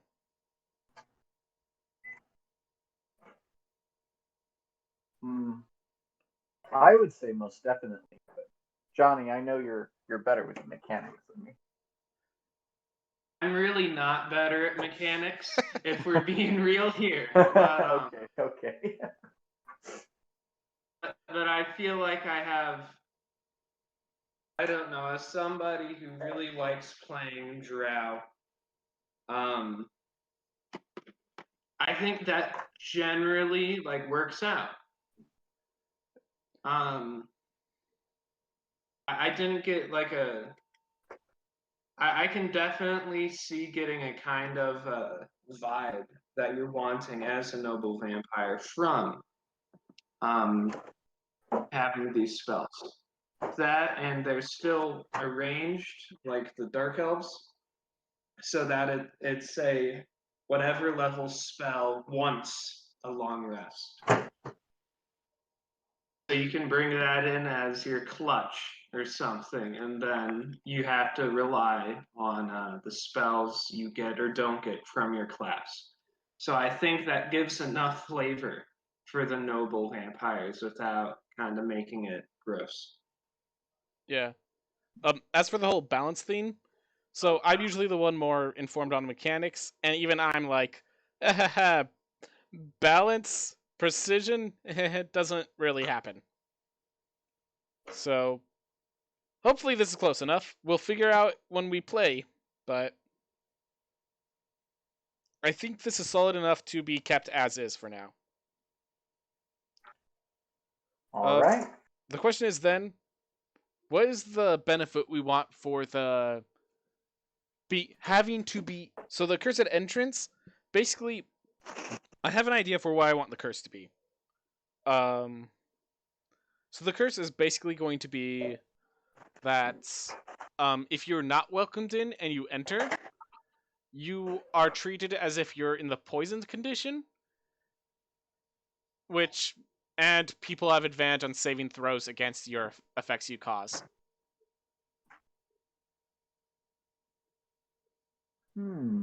That alone will just Pretty good. that's a huge effect. So in case you're wondering, that's disadvantage on attack rolls, ability checks, and then they have advantage on saving throws against you. So it's just basically you are messed up. If you're somewhere where you're not invited, you are getting messed up. Mm-hmm. Yeah, very detrimental. I have this kind of separate idea pop up. It isn't really a vampire trait, but in the picture of Dorian Gray, there's this supernatural painting that keeps Dorian alive, and so he's a very vain character. Oh, So like are you if talking you about the League of scratch out the Extraordinary paint, Gentlemen? well, that too, if he's in it, I don't quite know. I'm just talking about the Oscar. I haven't read Extraordinary Gentlemen, but from this angle, what I'm seeing, there could be like some sort of affix, or you have to kind of like do the bloodlust mechanic uh, for the feral vampires, except it's with a noble, and you have to do that differently, or else they start like getting levels of exhaustion, and you can see all of that like otherworldly beauty start to kind of fade away. Mm-hmm. Oh, so the guy, if I'm correct, it was the picture of him ages instead of him, correct? Yeah.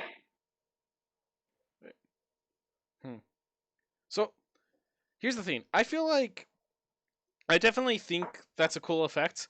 That was kind of my idea for the enduring. The idea was their weakness. They were going to have just some sort of fatal crutch. The obvious one would be a stake in the heart, but maybe that could be an example of when we make the enduring, they could have just some sort of if this happens, they perish. Ooh. And so with as an example, he could be an enduring vampire, which is constitution and charisma. So as I said, all of them have charisma. So he'd still be quite charismatic and charming. But really what makes him stand out to an extent is that he doesn't die. Like, what was it? They shoot him in League of Extraordinary Gentlemen. I think they shoot him full of holes, and the holes just literally the bullets just turn to dust on his chest, or something like that. Certainly. I So, mean, That was just an idea I had that I feel like could fit. But if that doesn't really fit the noble, then let's go ahead with the unwelcomed mechanic. so specifically, the reason I chose the unwelcomed mechanic is because the noble would be the most capable of having an interesting dynamic trying to get welcomed in. mm-hmm. That was the general idea. I want to make sure that was something that was shown in the curses. And like if we gave it to evasive, like the person who's most capable of breaking in suddenly has to be welcomed in, that's but the person that Yeah, can well, actually it get would permission. clash with their whole. Yeah, Mm-hmm. precisely. Yeah, and I mean that's this because well, the way it started is there's a couple things that we focus on when making these sub races. One is I believe there is an ability focus for every subrace. There's a wisdom half vampire, there's a strength one, there's a dex one, etc., etc. And then, as far as the mechanics go, where we start with that is it's the vampire itself. The vampire has lots of strengths, they have lots of weaknesses. And so, however, we thought those abilities would factor in best with certain attributes, we would pair them up. And that would basically create the details for the half vampire subrace. So if this one it's charisma, it would make sense. You want to focus on that. It's like, well, what weakness should we give it? Well, let's have it. Let's have it rely on utilizing its charisma. Let's focus it even more. And so the vampire has the invitation mechanic. A true vampire has the invitation mechanic, and it seemed just like a perfect fit. If we're going to make this half vampire need charisma and it's going to be focused on talking and persuasion, then let's give it a detriment if it cannot persuade.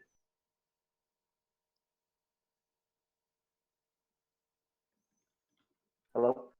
Yeah, sorry. I'm just like, decided. I thought out what the curse should be. I should probably Mhm. write out what the curse should be. So that's where my mind's going Okay. right now. I apologize.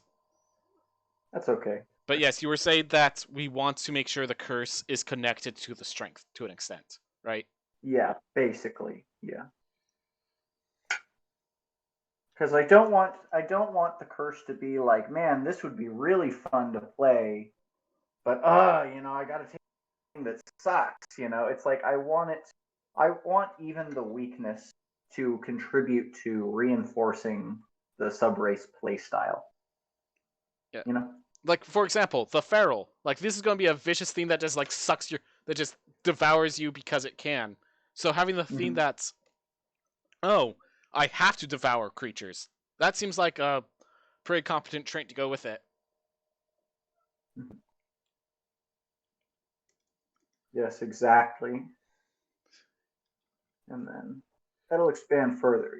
Where like the enduring will have resistance to a lot of things, but a couple things really get it, just like the real vampire, just like a true vampire. And then, like we said, the charismatic one, it even further needs to rely on it, which is great because that's what it's supposed to be good at.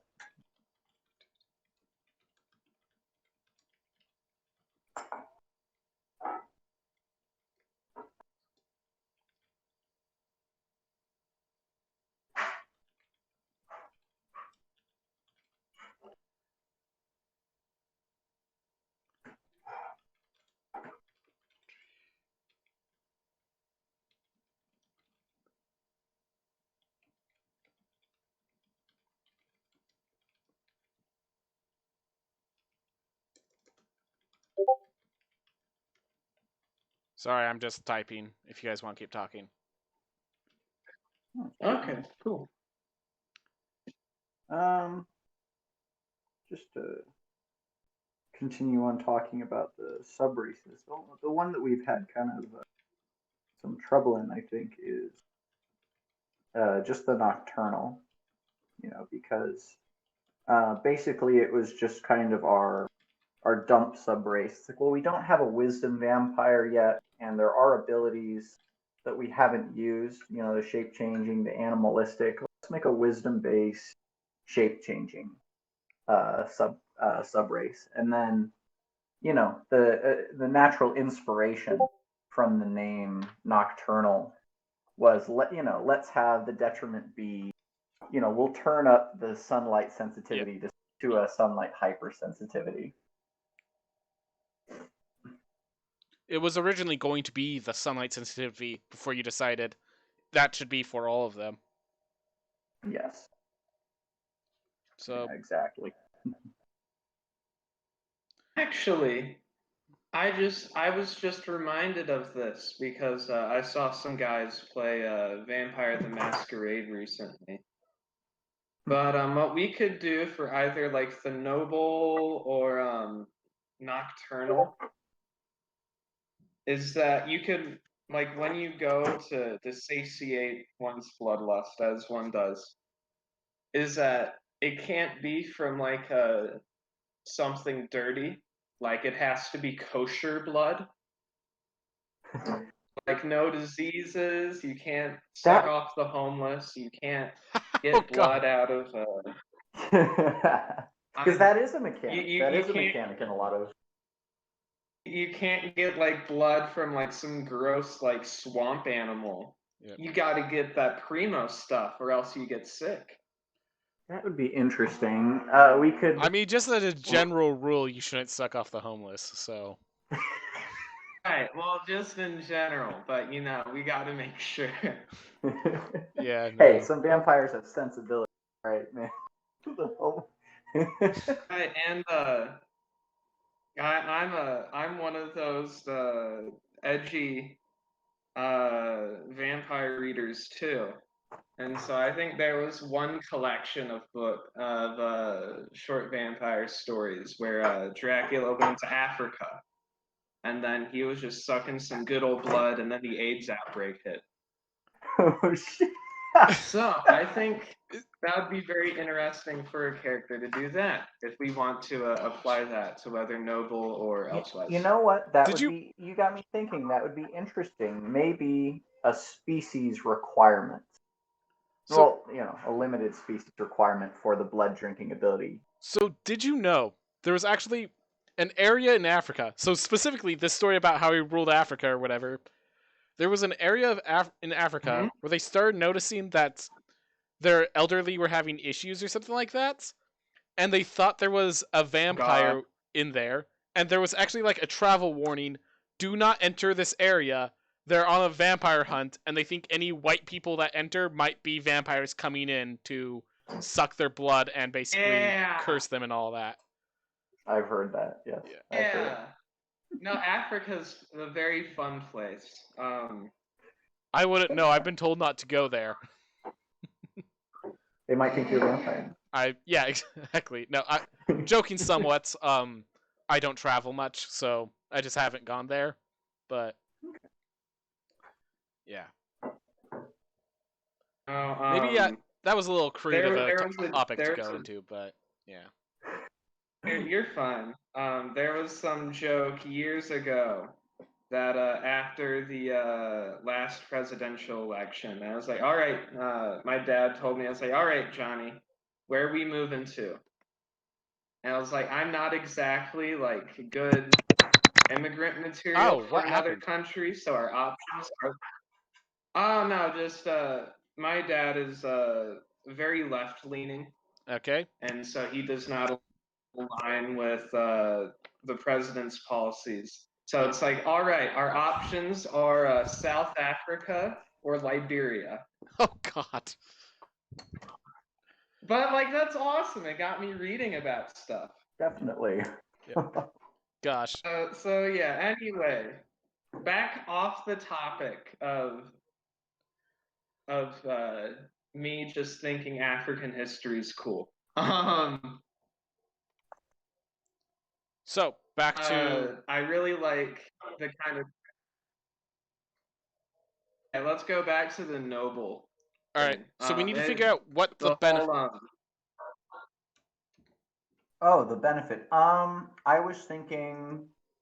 I was thinking we should tie it to the entrance itself. Well, if you're using your charisma to get in, once you're in, maybe, in some kind of magical context, now that you've been allowed in this space, you are empowered space. Whereas if you were disallowed, you would have space. So the thing is, in lore, are vampires more powerful in your home instead of theirs? No, but they are completely physically prohibited from entering if you do not let them. Yeah. So I would think we should keep it to what we didn't think of adding because we thought was not good for the archetype. So I'm thinking, so specifically what I'm thinking, didn't they have a theme where like if you look into their eyes, you can become charmed? Something? They do have a few different charm abilities. I'm open on the page anyway. You guys have more understanding of the lore of vampires than I do, so I kind of Yeah. had an If the idea of target, either a we give them a better control of charming, like maybe once per short rest they can like just use their eyes of charming or something like that, and on the other and if we don't have something like that, we could just improve how charm spells work, because charm spells have a theme where people know afterwards, and just being able to just take that off or just make charms stronger for you or something could be valid if we can't think of anything. interesting. Um, that would be cool. I know it's two different things because the vampire they have a charm ability, which is if somebody can see somebody and if they can see the vampire within 30, it's a wisdom save. But I know there's also I believe there's a thrall ability, but I'm not positive. Let's try to base this off of the lore of the noble vampire over the lore of D&D. Okay. Noble, noble vampire. Well, not sure where we would start. Yeah, Sorry, that's I'm enjoying some flapjacks. Oh. You have the benefit not there.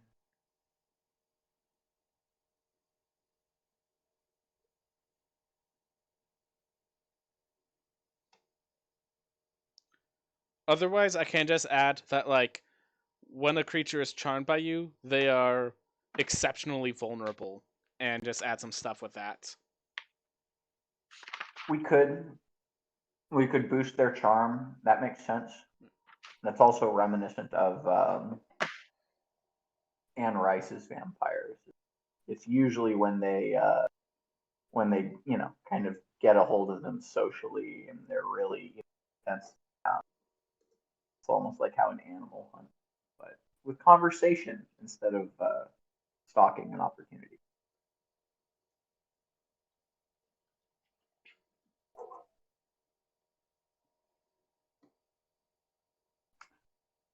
Have either of you seen Interview with a Vampire?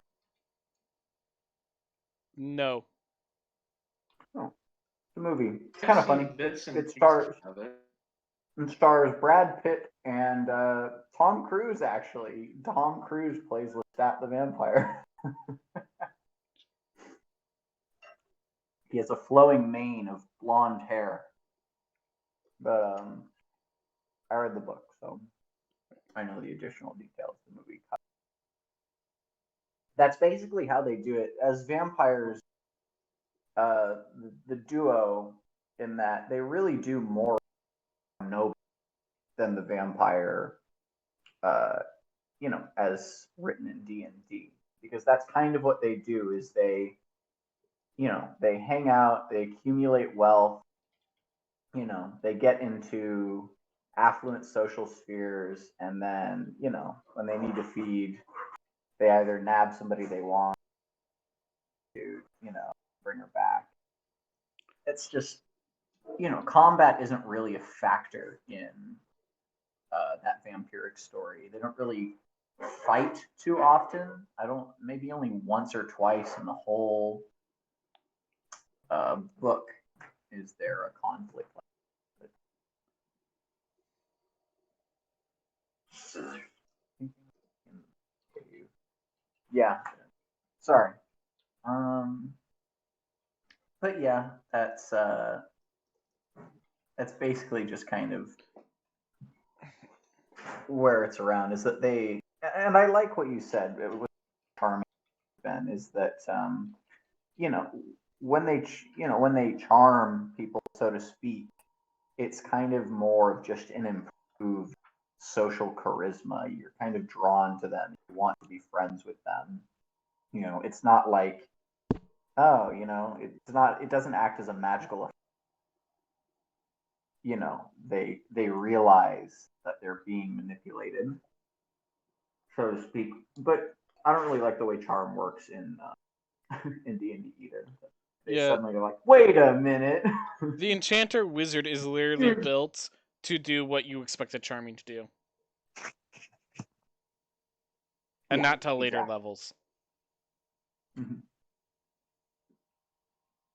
But I know early charming and even friends, I don't think I think they know after. Yep. Friends. Like, It's not that yeah. they know after, they will become hostile towards you. Yeah, it specifies that. I'm like, what if they're like, they will become hostile once they realize, oh shit.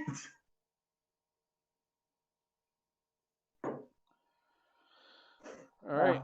Oh well. Charmed.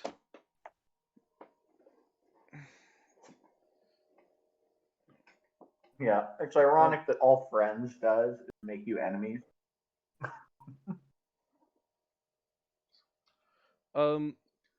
So I'm gonna go by. If I'm correct, they could while you're charmed, they'll ask questions of you, and you always answer, correctly. Like there's a few things like that. My connection is stuttering. All right, so that's why we're not hearing responses from Johnny. His connection is stuttering. Okay, that's I good to know. see.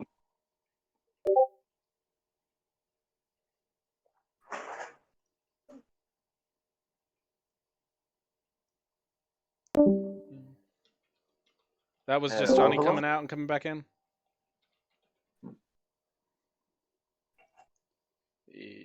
Oh, huh. Huh. All right. I'm still working on the phrasing a bit. A little rough. I'm gonna at least do that much. How about you find your magic to be more potent than others? I'm sorry, can you say that again? Or can you just add the suggestion?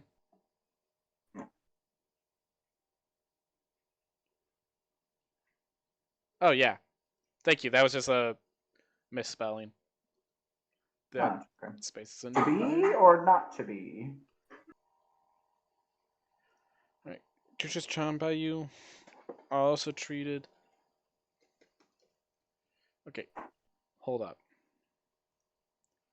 I need to think. I need to look at the enthrall spell as an example, because like creatures charmed by you, does enthrall actually charm them? Because if it does, that could be bad. If I'd give it an ability that like is too strong, because then you Yeah. Let me look up enthrall. Snaring Strike, Enthrall. Causing creatures of your choice to make wisdom saving throw. Any creature that can't be charmed succeeds automatically. But But it doesn't is charm not them. a charm. It is not a charm. No. So it's affected the way that charms are. Yeah. Mm. But the only reference to a charm effect is that if the creature can't be charmed, it can't be affected by it, implying that it's not. So I have one last ridiculous change, but this one might be a little strong. I'm gonna just write it as a comment under this. So like right here. This is a different way of doing it.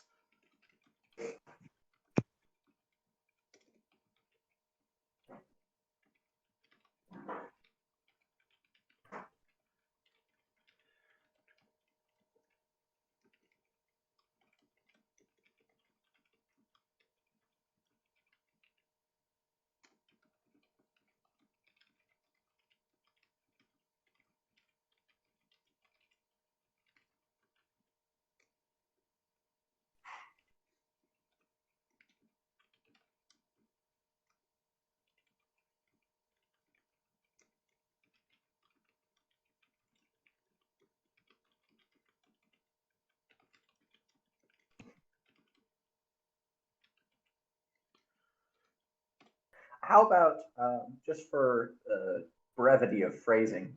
How about when you cast blah blah blah to make a Wisdom or Charisma saving throw, you may choose which of these. Which of the two? Yeah. Which of the two saves make? that effect. Which of these two saves instead? Like that? Yes. All right. Yeah. And is that I've never seen an ability like. Yeah. It was tried in the Sage, and the Sage had specific reasons why that broke, because they didn't limit it to just 2 saving throws. It is definitely the fact of changing Wisdom to Charisma is much more terrifying than changing Charisma to Wisdom. I heard a little echo on that. Is that you, Ben, or is that Johnny? That was Okay, Johnny. so I'm back, Hey. and I didn't catch a lot of that, but my internet is miserable. I can hear. Oh boy, you sure you're going to be able to run So the I'm Roll20 campaign after? okay.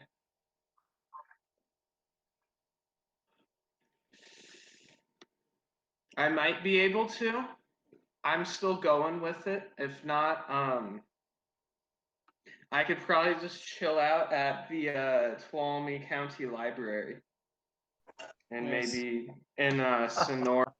Maybe not the best thing to be giving our locations out, but like, sure, it's fine. I think we're part of a guild. Their I think we'll be internet. fine. But yeah, you might do a physical location thing instead.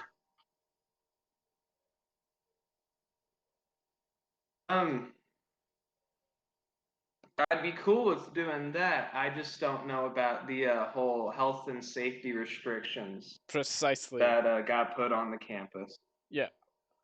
Yeah, well, that situation is. Is For the developing. campus specifically.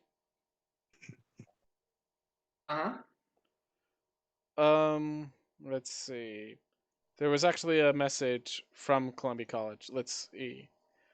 The plan, March I 16th believe I through got that as 17th. well. So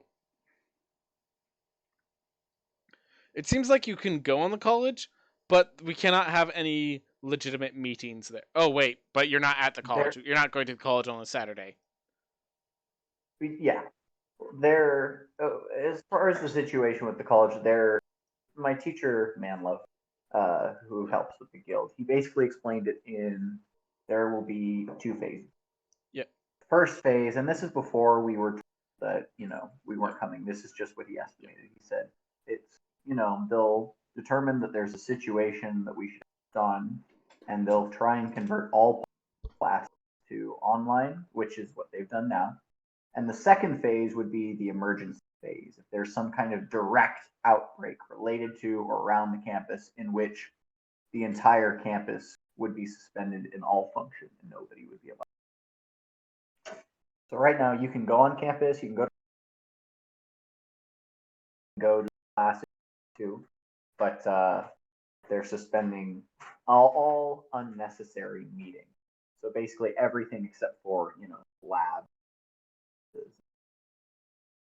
I'm not sure if you cut out a few times or if I cut out a few times.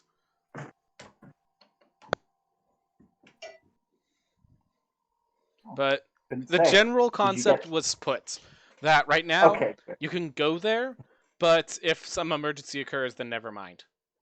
Yeah, exactly. Gosh, I really hope Andy doesn't have it. Because he travels a lot and he goes to the college, and I know because I hang out with him when I go there. Well, we'll just keep our distance. I know that the max amount of time, at least estimated, that you can carrier without exhibiting symptoms is 2 weeks. All right. So this thing that we're adding here, I'm not sure how to do the phrasing for the making enchantments better generally for you. This I know how to do the phrasing of, but I'm not sure if that's broken. That is entirely possible that this is a insane ability. Wisdom. I mean, I think it could really mess up the wrong, really specialized. Like there's some ancient, I don't know, entity or something that's a monster, and they have super high wisdom, but they have no charisma, and so like you could just, you know, you could potentially uh, enchant them super easily. So, notes that just says enchantment spell. So, vicious mockery, dissonant whispers, that works on these, correct? Yep. A hawk, just as an example, has a +2 wisdom save and a -2 charisma save. A giant eagle has a +2 wisdom save and a +0 wisdom save. Giant spider, +0 wisdom Wait, save. sorry. Hmm? You said wisdom both times for the giant eagle there. Sorry. +2 to wisdom, +0 to charisma. Giant spider, +0 to wisdom, -3 to charisma. Animals, generally speaking, have a much lower charisma. It's not as low as their intelligence, but it's often low. It's often, like animals specifically, have a change of about, on average, a -3, changing from wisdom to charisma. So that is a significant. I would say that's significant. Yeah. But that's animals specifically. I'm going to open the monster manual and look for other examples of stuff like that. Well, it's a great example. I mean, animals are super prevalent in almost every single campaign, almost every single biome. There's, you know, Yeah. Should be noted for angels and dragons and stuff, changing it to charisma actually makes things worse. Um, Against demons, generally speaking, so there are some demons where making it charisma actually makes the save better, but the average demon has a slightly worse charisma. Okay, never mind. It just depends on the creature with demons.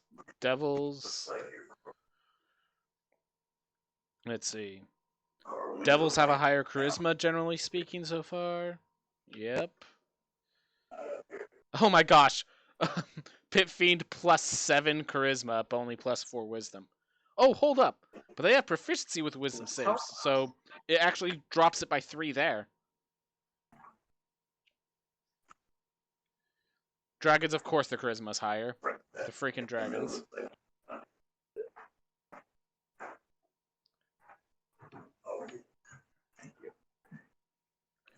Yeah, it really depends. Um, but yeah, that's good. It's a flexible ability. Yeah. I think okay. So here's my general theme. I think this is really strong, but because people like you guys are new, and this club is built for new players more than veteran players. New players are more likely to make a mistake with this and not be able to recognize the power. Like Yes. like if I had this, I'm pretty sure I could break things. I'm pretty sure this power is insane. But I think most people do not know how to distinguish whether a creature would have more charisma or wisdom. Like if I say Rakshasa, um, you might not know whether that's more wise or charismatic. No. Is an Orog more wise or charismatic? Okay, that one surprised me. Okay, so there are some times where I'll make a mistake. But yeah, definitely a strong effect. But you have to know how to use it. If you don't know the monsters really well, it's a theme where if the DM is trying to make it hard for you, if I'm sorry, depending on the campaign, is whether or not this benefit is good and the penalty is hard. Um, ah, okay, but it's very much based on the campaign you're running. Like with the Cursed Bloodlust, if your allies are okay with you drinking blood, that ain't an issue. If the enemies are having a similar wisdom to charisma, that ain't a benefit.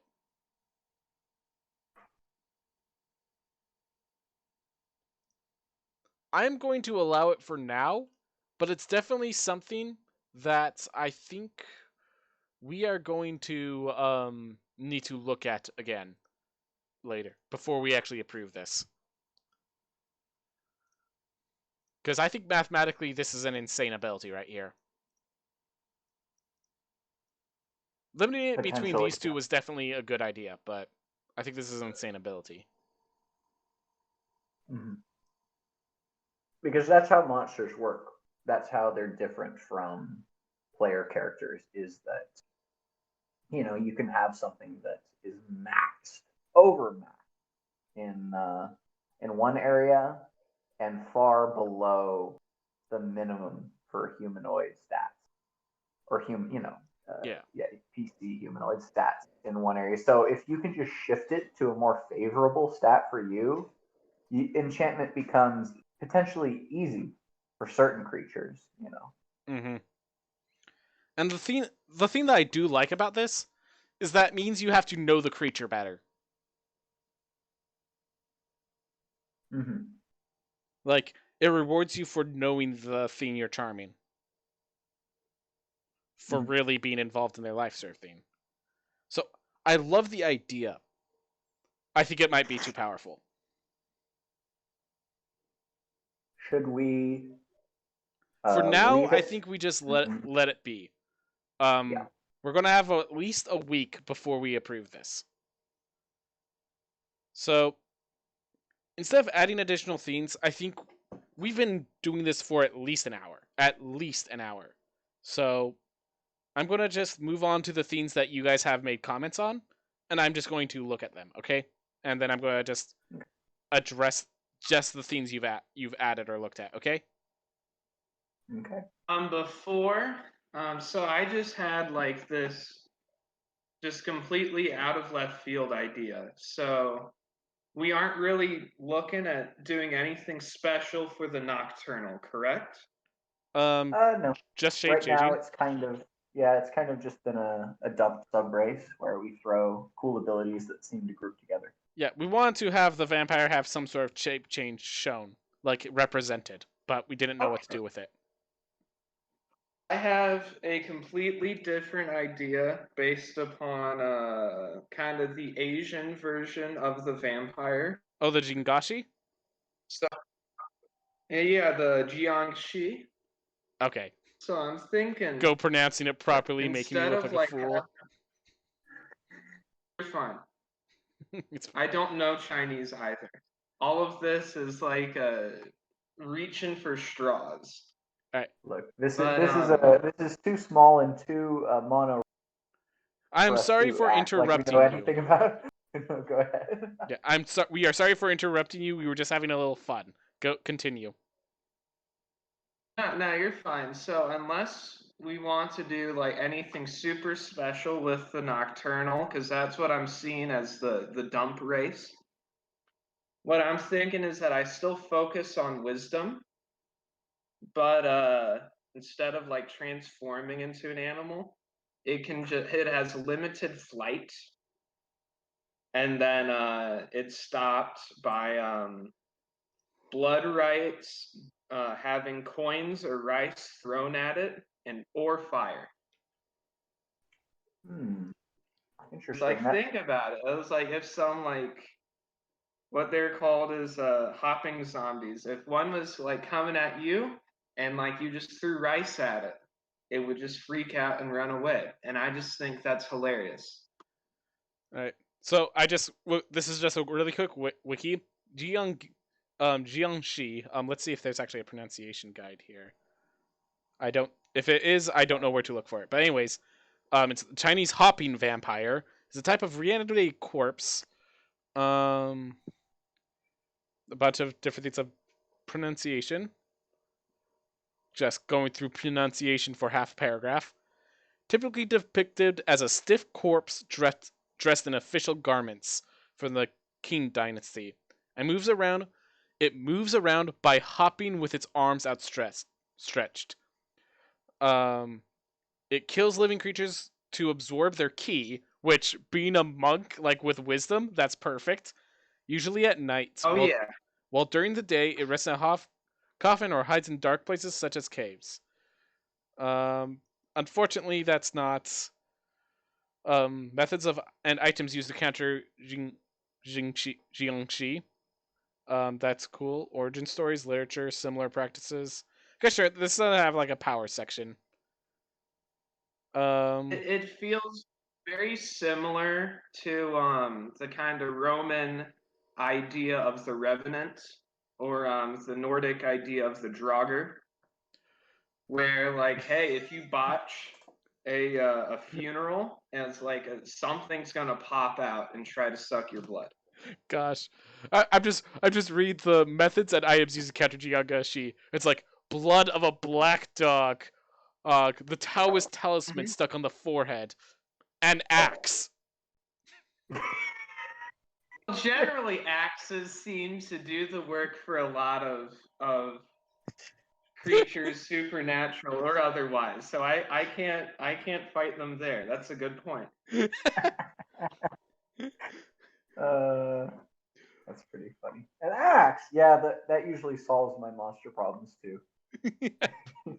That seems like a better general solution. I mean, I guess that should be the suggested solution for every historical vampire. An axe. I was like, oh my god, it's coming at me. It's like, Pa, get the axe. Paul, grab my axe. Good shit. Very funny. An axe. Yes, it stands to reason that an axe would help against.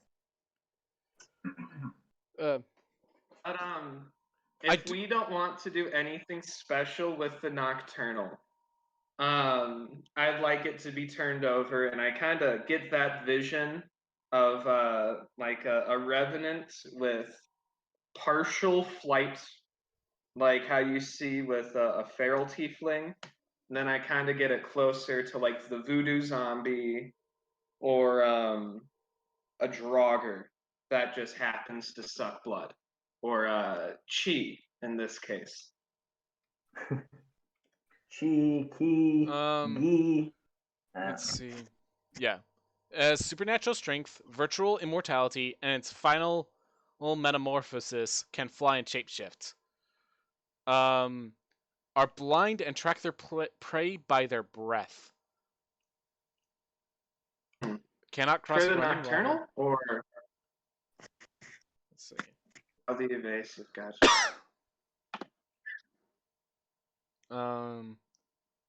Yeah, that's all it really says. I know they're called hopping vampires.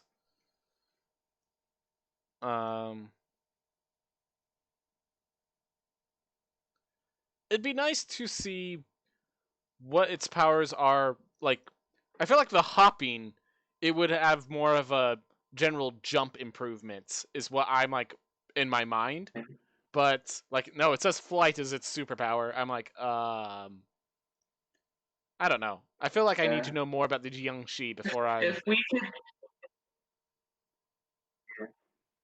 If you want to add the Jiangxi as its own archetype, I'm all for it.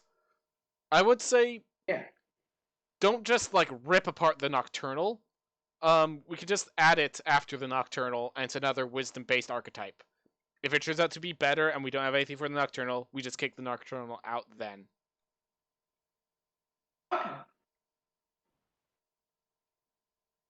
on that case, I'll start working on that. But that was just my little ad hoc idea.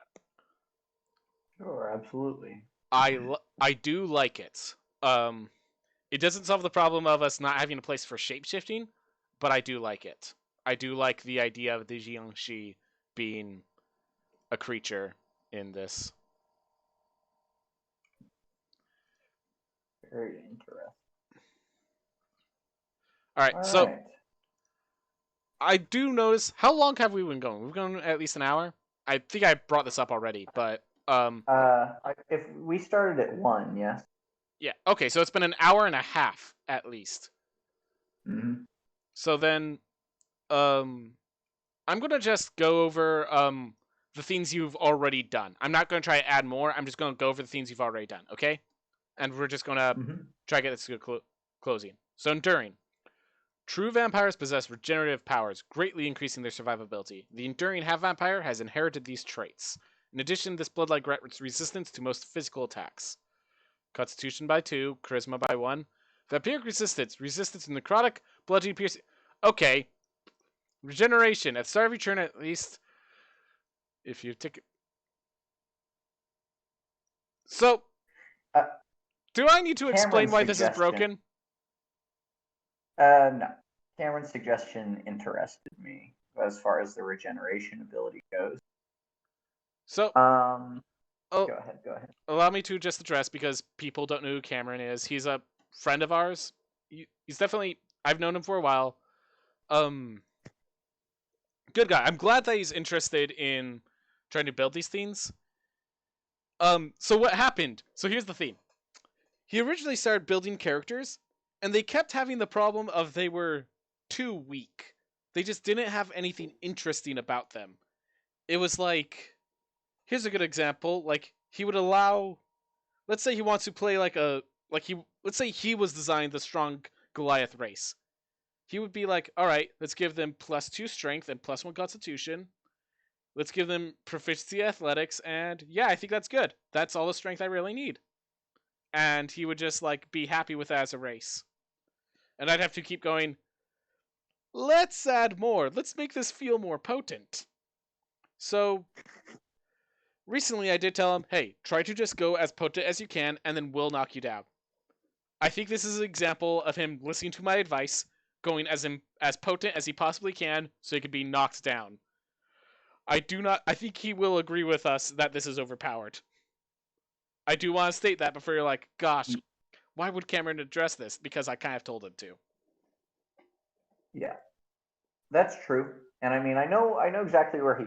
It's because it's actually a much weaker version of a very ridiculously powerful vampire ability. In that, at the start of a vampire's turn, it just automatically regains 20 hit points if it has at least one hit point and isn't light. And he got it. It also says if the vampire takes radiant damage or damage from this trait doesn't function at the start of the vampire's next turn, and he added that as well. So I think this is something we'll have to address the next session, because as I said, I'm just going to address what you have right now. Is it fair to say both these abilities are going to get ripped apart? Certainly heavily edited. Yep. So I'm fine with resistance to necrotic. But from there, so bludgeoning, piercing, and slashing, in the end game, you'll still be facing bludgeoning, piercing, and slashing. In the early game, you'll be facing almost only bludgeoning, piercing, and slashing. Yes. So these three resistances are the best resistances in the game. Yes. Is it possible? Could we ever add that? Could that be the big effect of if it could have no regeneration, but it could have these resistances? What I'm asking is, for the purity attribute, would you rather it be like the bludgeoning, piercing, and slashing, or would you have a minor regeneration? So I might do gosh. So the regeneration. So first, let me explain the problem with regeneration. Out of combat, this just basically says, like let's say you were a rogue, enduring vampire. Suddenly, every time you finish a fight, you go back to full health. A rogue has no abilities that recover on short rests or long rests, except like if you're a thief rogue, no short rest or long rest recovery until 20th level. Oh. Their 20th level ability would be the only short rest effect. Everything else would be passive. This is so. First of all, this is free healing, which is pretty darn strong. Yeah. And then this is also, yeah. So it's free healing. That's strong. It's off. It's constant free healing, which is where the absurdity comes in. And then it, yeah. I don't. Okay, I should be doing like 1, 2, 3. This is just it's free healing. Okay. Like Yeah. No, it's I'm aware that the system really does not function well with free healing. They go out of their to avoid giving players free healing. No healing cantrips. here, No easy way. here's an example. So there's a Ring of Regeneration. I think it's either a rare or very rare magical item. It takes an attunement slot, and I believe it says every 1 minute you are attuned to this and have at least 1 health, you regain 1d6. This is an amazing item, by the way. Yeah. So it's like a superior magic item all the time. Yeah. Wow. No, it's better than a superior magic item. And the only case where it's not is where you take radiant damage for more than a minute straight. Or just douse in holy water. Those two. Testing 1 2. Testing 1 2. Hello? We can hear you. Can you hear us? Apologies, earbuds died.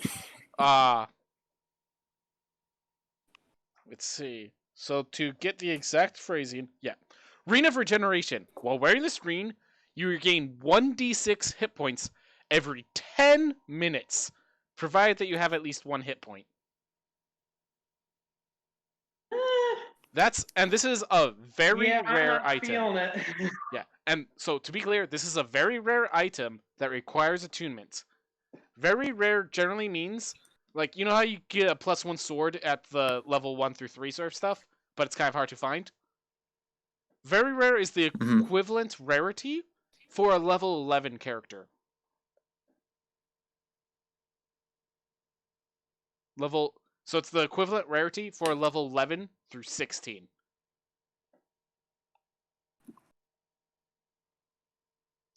So, yeah. The way... Well, that speaks.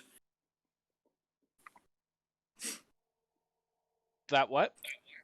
I said, all that speaks for itself. Yeah. And then the vampiric resistance is like having on all the time. So first of all, the regeneration. This should just be like, I would say get some inspiration from the Goliath's resisting damage, or the fighter's second wind ability. I would say look for something more like that. For vampiric resistance, I do like the idea of not being always on, of being like a reaction to an attack. Resistance to necrotic could definitely be solid. That could just be constant. I have an idea for that. Resistance to necrotic. Yeah, it's basically vampiric resistance. I was just throwing in, and it was more just crap shooting ideas. Throwing what could it be resistant to? Well, the vampire is resistant to necrotic, bludgeoning, piercing, and slashing from non-magic.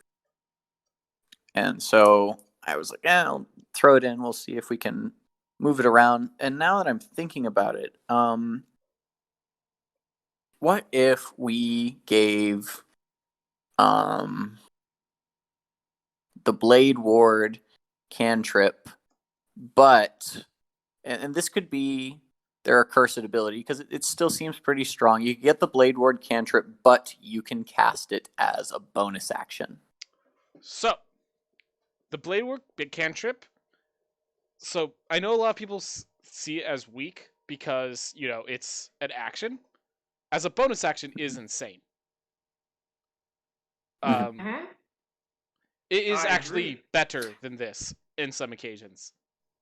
Really? Think about it. If you're not using your bonus action, Blade Ward doesn't have the caveat that has to be non-magical.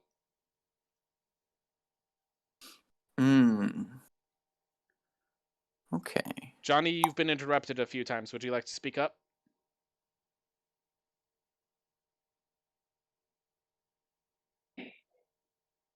I guess not. Okay.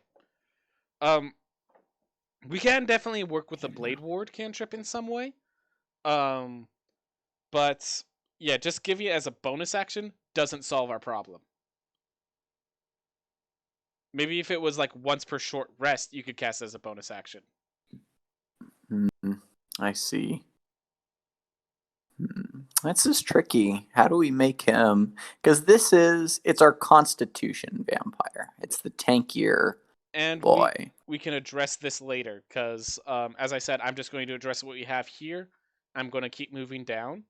Gotcha. When we make, we've been going over. Like, I'm not surprised we go over time. We're having fun. But I do want to just like finish up what you have so far, give advice, and then we could come back and just like start at enduring. Like if there's no changes to noble or feral, like yeah, basically we might just come back and say, oh yeah, so it's everything you saw last episode, but oh we decided on whether or not we're doing this, and we decided a different ability for accursed entrance other than this, and then we would just continue on where we are. So yeah, for vampiric resistance and regeneration, there's a lot of different options of what we could do with that. But for now, this is not the correct way to do it. Look for inspiration with Blade Ward, work for inspiration with the Goliath's resilience ability, and from there, I leave that to you. Okay. Evasive. Descriptive paragraph, Dex escape focused. Brilliant. We did brilliant here. This is exactly what I want from a description. Among other transformative abilities, true vampires often possess the ability to shift into a mist form and teleport. The mist abilities of the evasive half vampire reflect those abilities. Resemble would be better, not reflect, but I would yeah. say I'm assuming you got the description for the feral and the noble, but you haven't gone to the others, correct? Yeah, those are the two that were most are most developed, definitely. Yeah. This one we've thrown a lot at, but it doesn't have as good a flow. Yeah, no. Evasive, in case you're where I was trying to think what could make a dexterous vampire, I came with escape mechanics. This oh my gosh. This could be the one that becomes the Jingashi. Oh, okay. The evasive. Okay, let me look at it. So, yeah, because the whole reason is I was like, I can't do the mist control. Well, what if we just shove mist control and shape changing into nocturnal? Huh. Yeah, so yeah, we're going to take evasive, shove it into nocturnal, and then we're going to turn evasive into okay. The hopping vampire. So what is the attribute that makes the Jiangshi? Like what personality attribute would you say That makes is the Jiangshi? Like it seems like they're in the Qing dynasty. Would it what be I regal instead of noble, or It seems more of kind of a monstrous creature in folklore, from what I know of it, of course. yeah, I know. Just try to. I'd really like to focus on is the more esoteric aspects of it. So, like, I feel like the Jiangshi, the way I see it, is that it's less so about the physical characteristics and more so having it be a little in between of our vampire archetype and a tiefling. Okay, hold up, because I'm like, oh, this is the dexterity one. Just appearance. The Chinese character for Jiang, in Jiangxi, literally means hard or stiff. Is believed that they are so stiff that they cannot bend its limbs or body, so it has to move around by hopping while keeping its arms stretched for mobility. Maybe this isn't a It's like a dexterity rigor character. mortis. Yeah. When you put it like that, I can definitely see how rigor mortis plays a role in making the dead a bit less spry. Okay, that would actually be a really cool curse though, where you we'll have to look into it more, maybe the curse is the rigor mortis coming to you, and you have to do something to make sure you can still move properly. Yeah. Yeah, That would be hilarious. that is a mechanic in some vampire lore too. Is that if a vampire stays still for too long, they'll start to rigor mort, if you will. They'll petrify or they'll grow stiff. So that's interesting thing. That's an interesting thing to think about.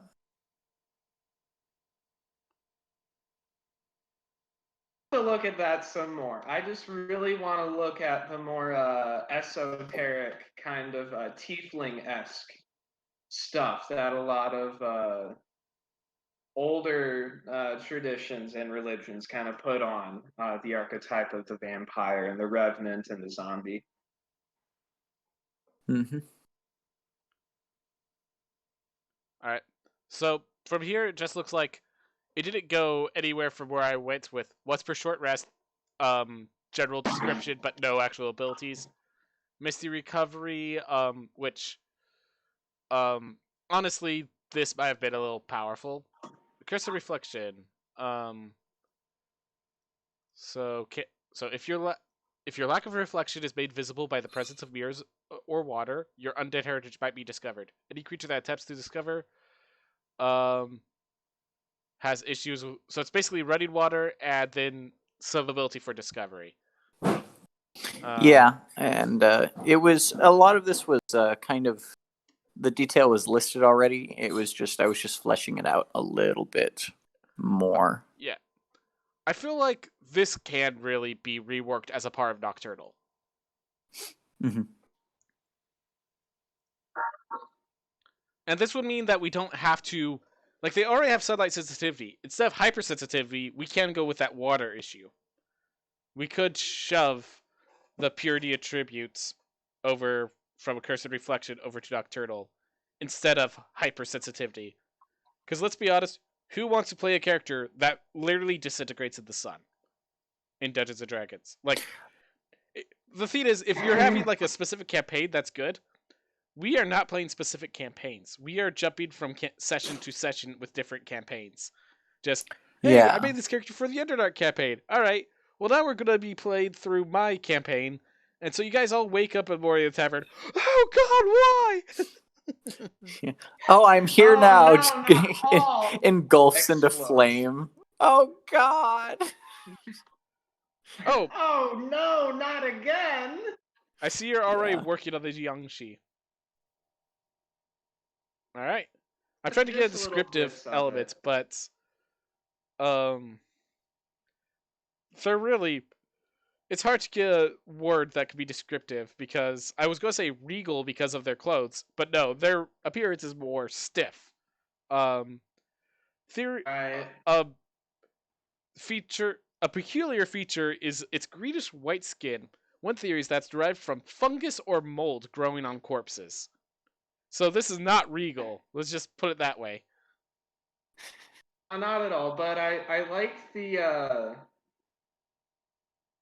how the kind of legend was redefined by the Chinese after the Qing dynasty's collapse. So I'm thinking it gives that part of wisdom that they were either warriors who went out and died and now their spirits are just going back home. Yep. Or Homebound. they have been or they've literally been to hell and back. And now they have either because their dad was like a hell gremlin or Lady Death went like, hey, let's give you a second chance. All right. So because of these, they have this wisdom of other world.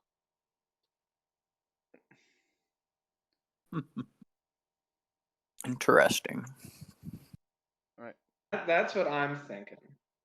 So I'm going to have this focus around wisdom, and then as you added, maybe the blood curse can be that you're going to have to worry about your body falling apart. So this could be like a cool in between a tiefling and a straight up undead.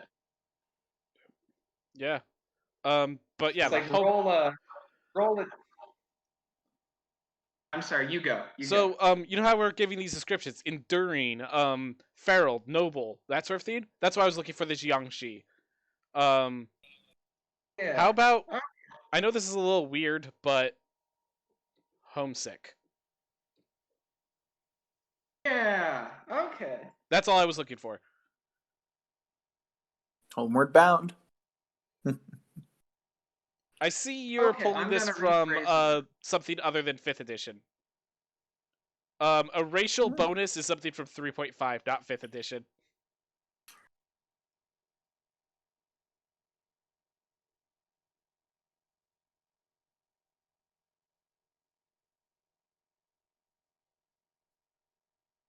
This better? And it's like homebound. Yep. Jiangxi / hopping corpse. Yeah, I like that Awesome. a lot. It's good. We'll work on that another day. I'm just gonna say, so for evasive and nocturnal, For sure. so nocturnal is transforming to bat, rats, and wolves. And this was for mist, so we'll probably just find a way to shove those together. I think we can turn that into a dexterous race, so that Jiangxi could feel more like the wisdom one. And now I'm just going to look over to mnemonic. Well, you work on that. Yes. So the important thing with mnemonic, based on Ravnica's Mind Drinker vampire. That's very important to note. Yes. So for people that don't know, in Ravnica, they're basically brain vampires. They literally just like rip memories out of your mind and eat them. That's Like not mind exact. flayers, but more edgy. I mean, less violent but more edgy. That's a perfect way of describing the vampires here. Yes. But in Ravnica, it's interesting. There are two kinds of vampires. The blood drinker vampire, which is just your standard, albeit weaker. I think those are listed as horrors, not. I don't. Oh right, Whispering Snitch. That's a vampire. That is what you're talking about. Never mind. Yeah. There's I got the Ravnica right with me, and it's after Undercity Medusa. There's blood drinker vampire and mind drinker vampire. And yeah, I based the blood drinker seems it just seems kind of like a vampire, but with less less of a multitude of abilities going on for it than the Monster Manual vampire, which is fine because that's ridiculous. Yeah. No, and then the Mind Drinker was interesting. It just has the addition of a mind siphon ability, which is a psychic attack, and it gains information about thoughts and emotions. All right, so let's go through it. So, intelligence +2, charisma +1, perfect. Can communicate telepathically with any creature within 15 feet as long as you both know one of the same languages. Okay. You know the mage hand cantrip.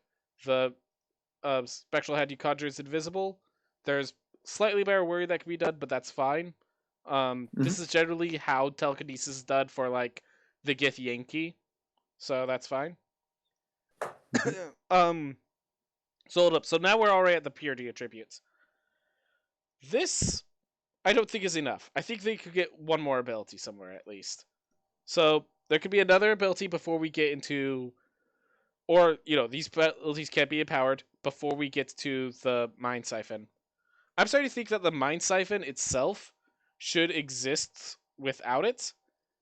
Like some sort of Mind Siphon should exist, and then the period tribute improves the Mind Siphon. But let's look at what the Mind Siphon is, because I haven't read it yet. Yeah, and after we read this, I have the description for the original inspiration, the Mind Siphon attack from the Mind Drinker vampire. Oh yeah, isn't there one in the guilds in the Guide to Ravnica? Yes. All right. So, on a failed save, you may at your discretion. So this is a very. You're gonna need to find this a little bit. Meaning that you can either deal psychic damage or not deal psychic damage. If you're on a more covert mission, So- you're unseen and you want to discern a target's emotions and thoughts for a minute, you don't have to hurt them mentally because that would ruin the whole So thing. But you can. just a little phrasing. You should say you Mhm. may also choose to deal 1d6. Yeah, you may also deal 1d6 psychic damage is enough. Like, okay, so the phrase at your discretion is the issue right here. Okay. What do you think? The thing is, there is no time period for this ability. At your discretion just means, oh, I'm just gonna do it again, and I'll do it again, and Yeah. I'll do it again. Once they fail to save, you can just hurt them at any time. And that's the issue. That's just a phrasing thing. So you may already takes care of the issue. You could just at your discretion should be removed. Okay. Um. Yeah, I'll just I'll go ahead and delete that. So I feel like the ability to read thoughts should be brought in more thoroughly with this archetype, just out here with any mnemonic one. Then the purity attribute should be actually devouring the thoughts, dealing the psychic damage, things of that nature, you know? Okay. And this 2d6, 6th, 3d6 at 11th, like, so here's my idea for how the Mind Siphon should work.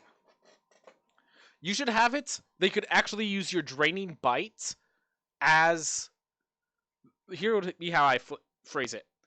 You may use your Draining Bite on a creature that is psychically connected to you. If you do, they take psychic damage instead of necrotic damage. Interesting. Because that's what the Mind Siphon is. It is drinking their thoughts instead of their blood. Okay. So it's the same Draining Bite effect, except through the head instead of through the... Yeah. Yeah. Hmm.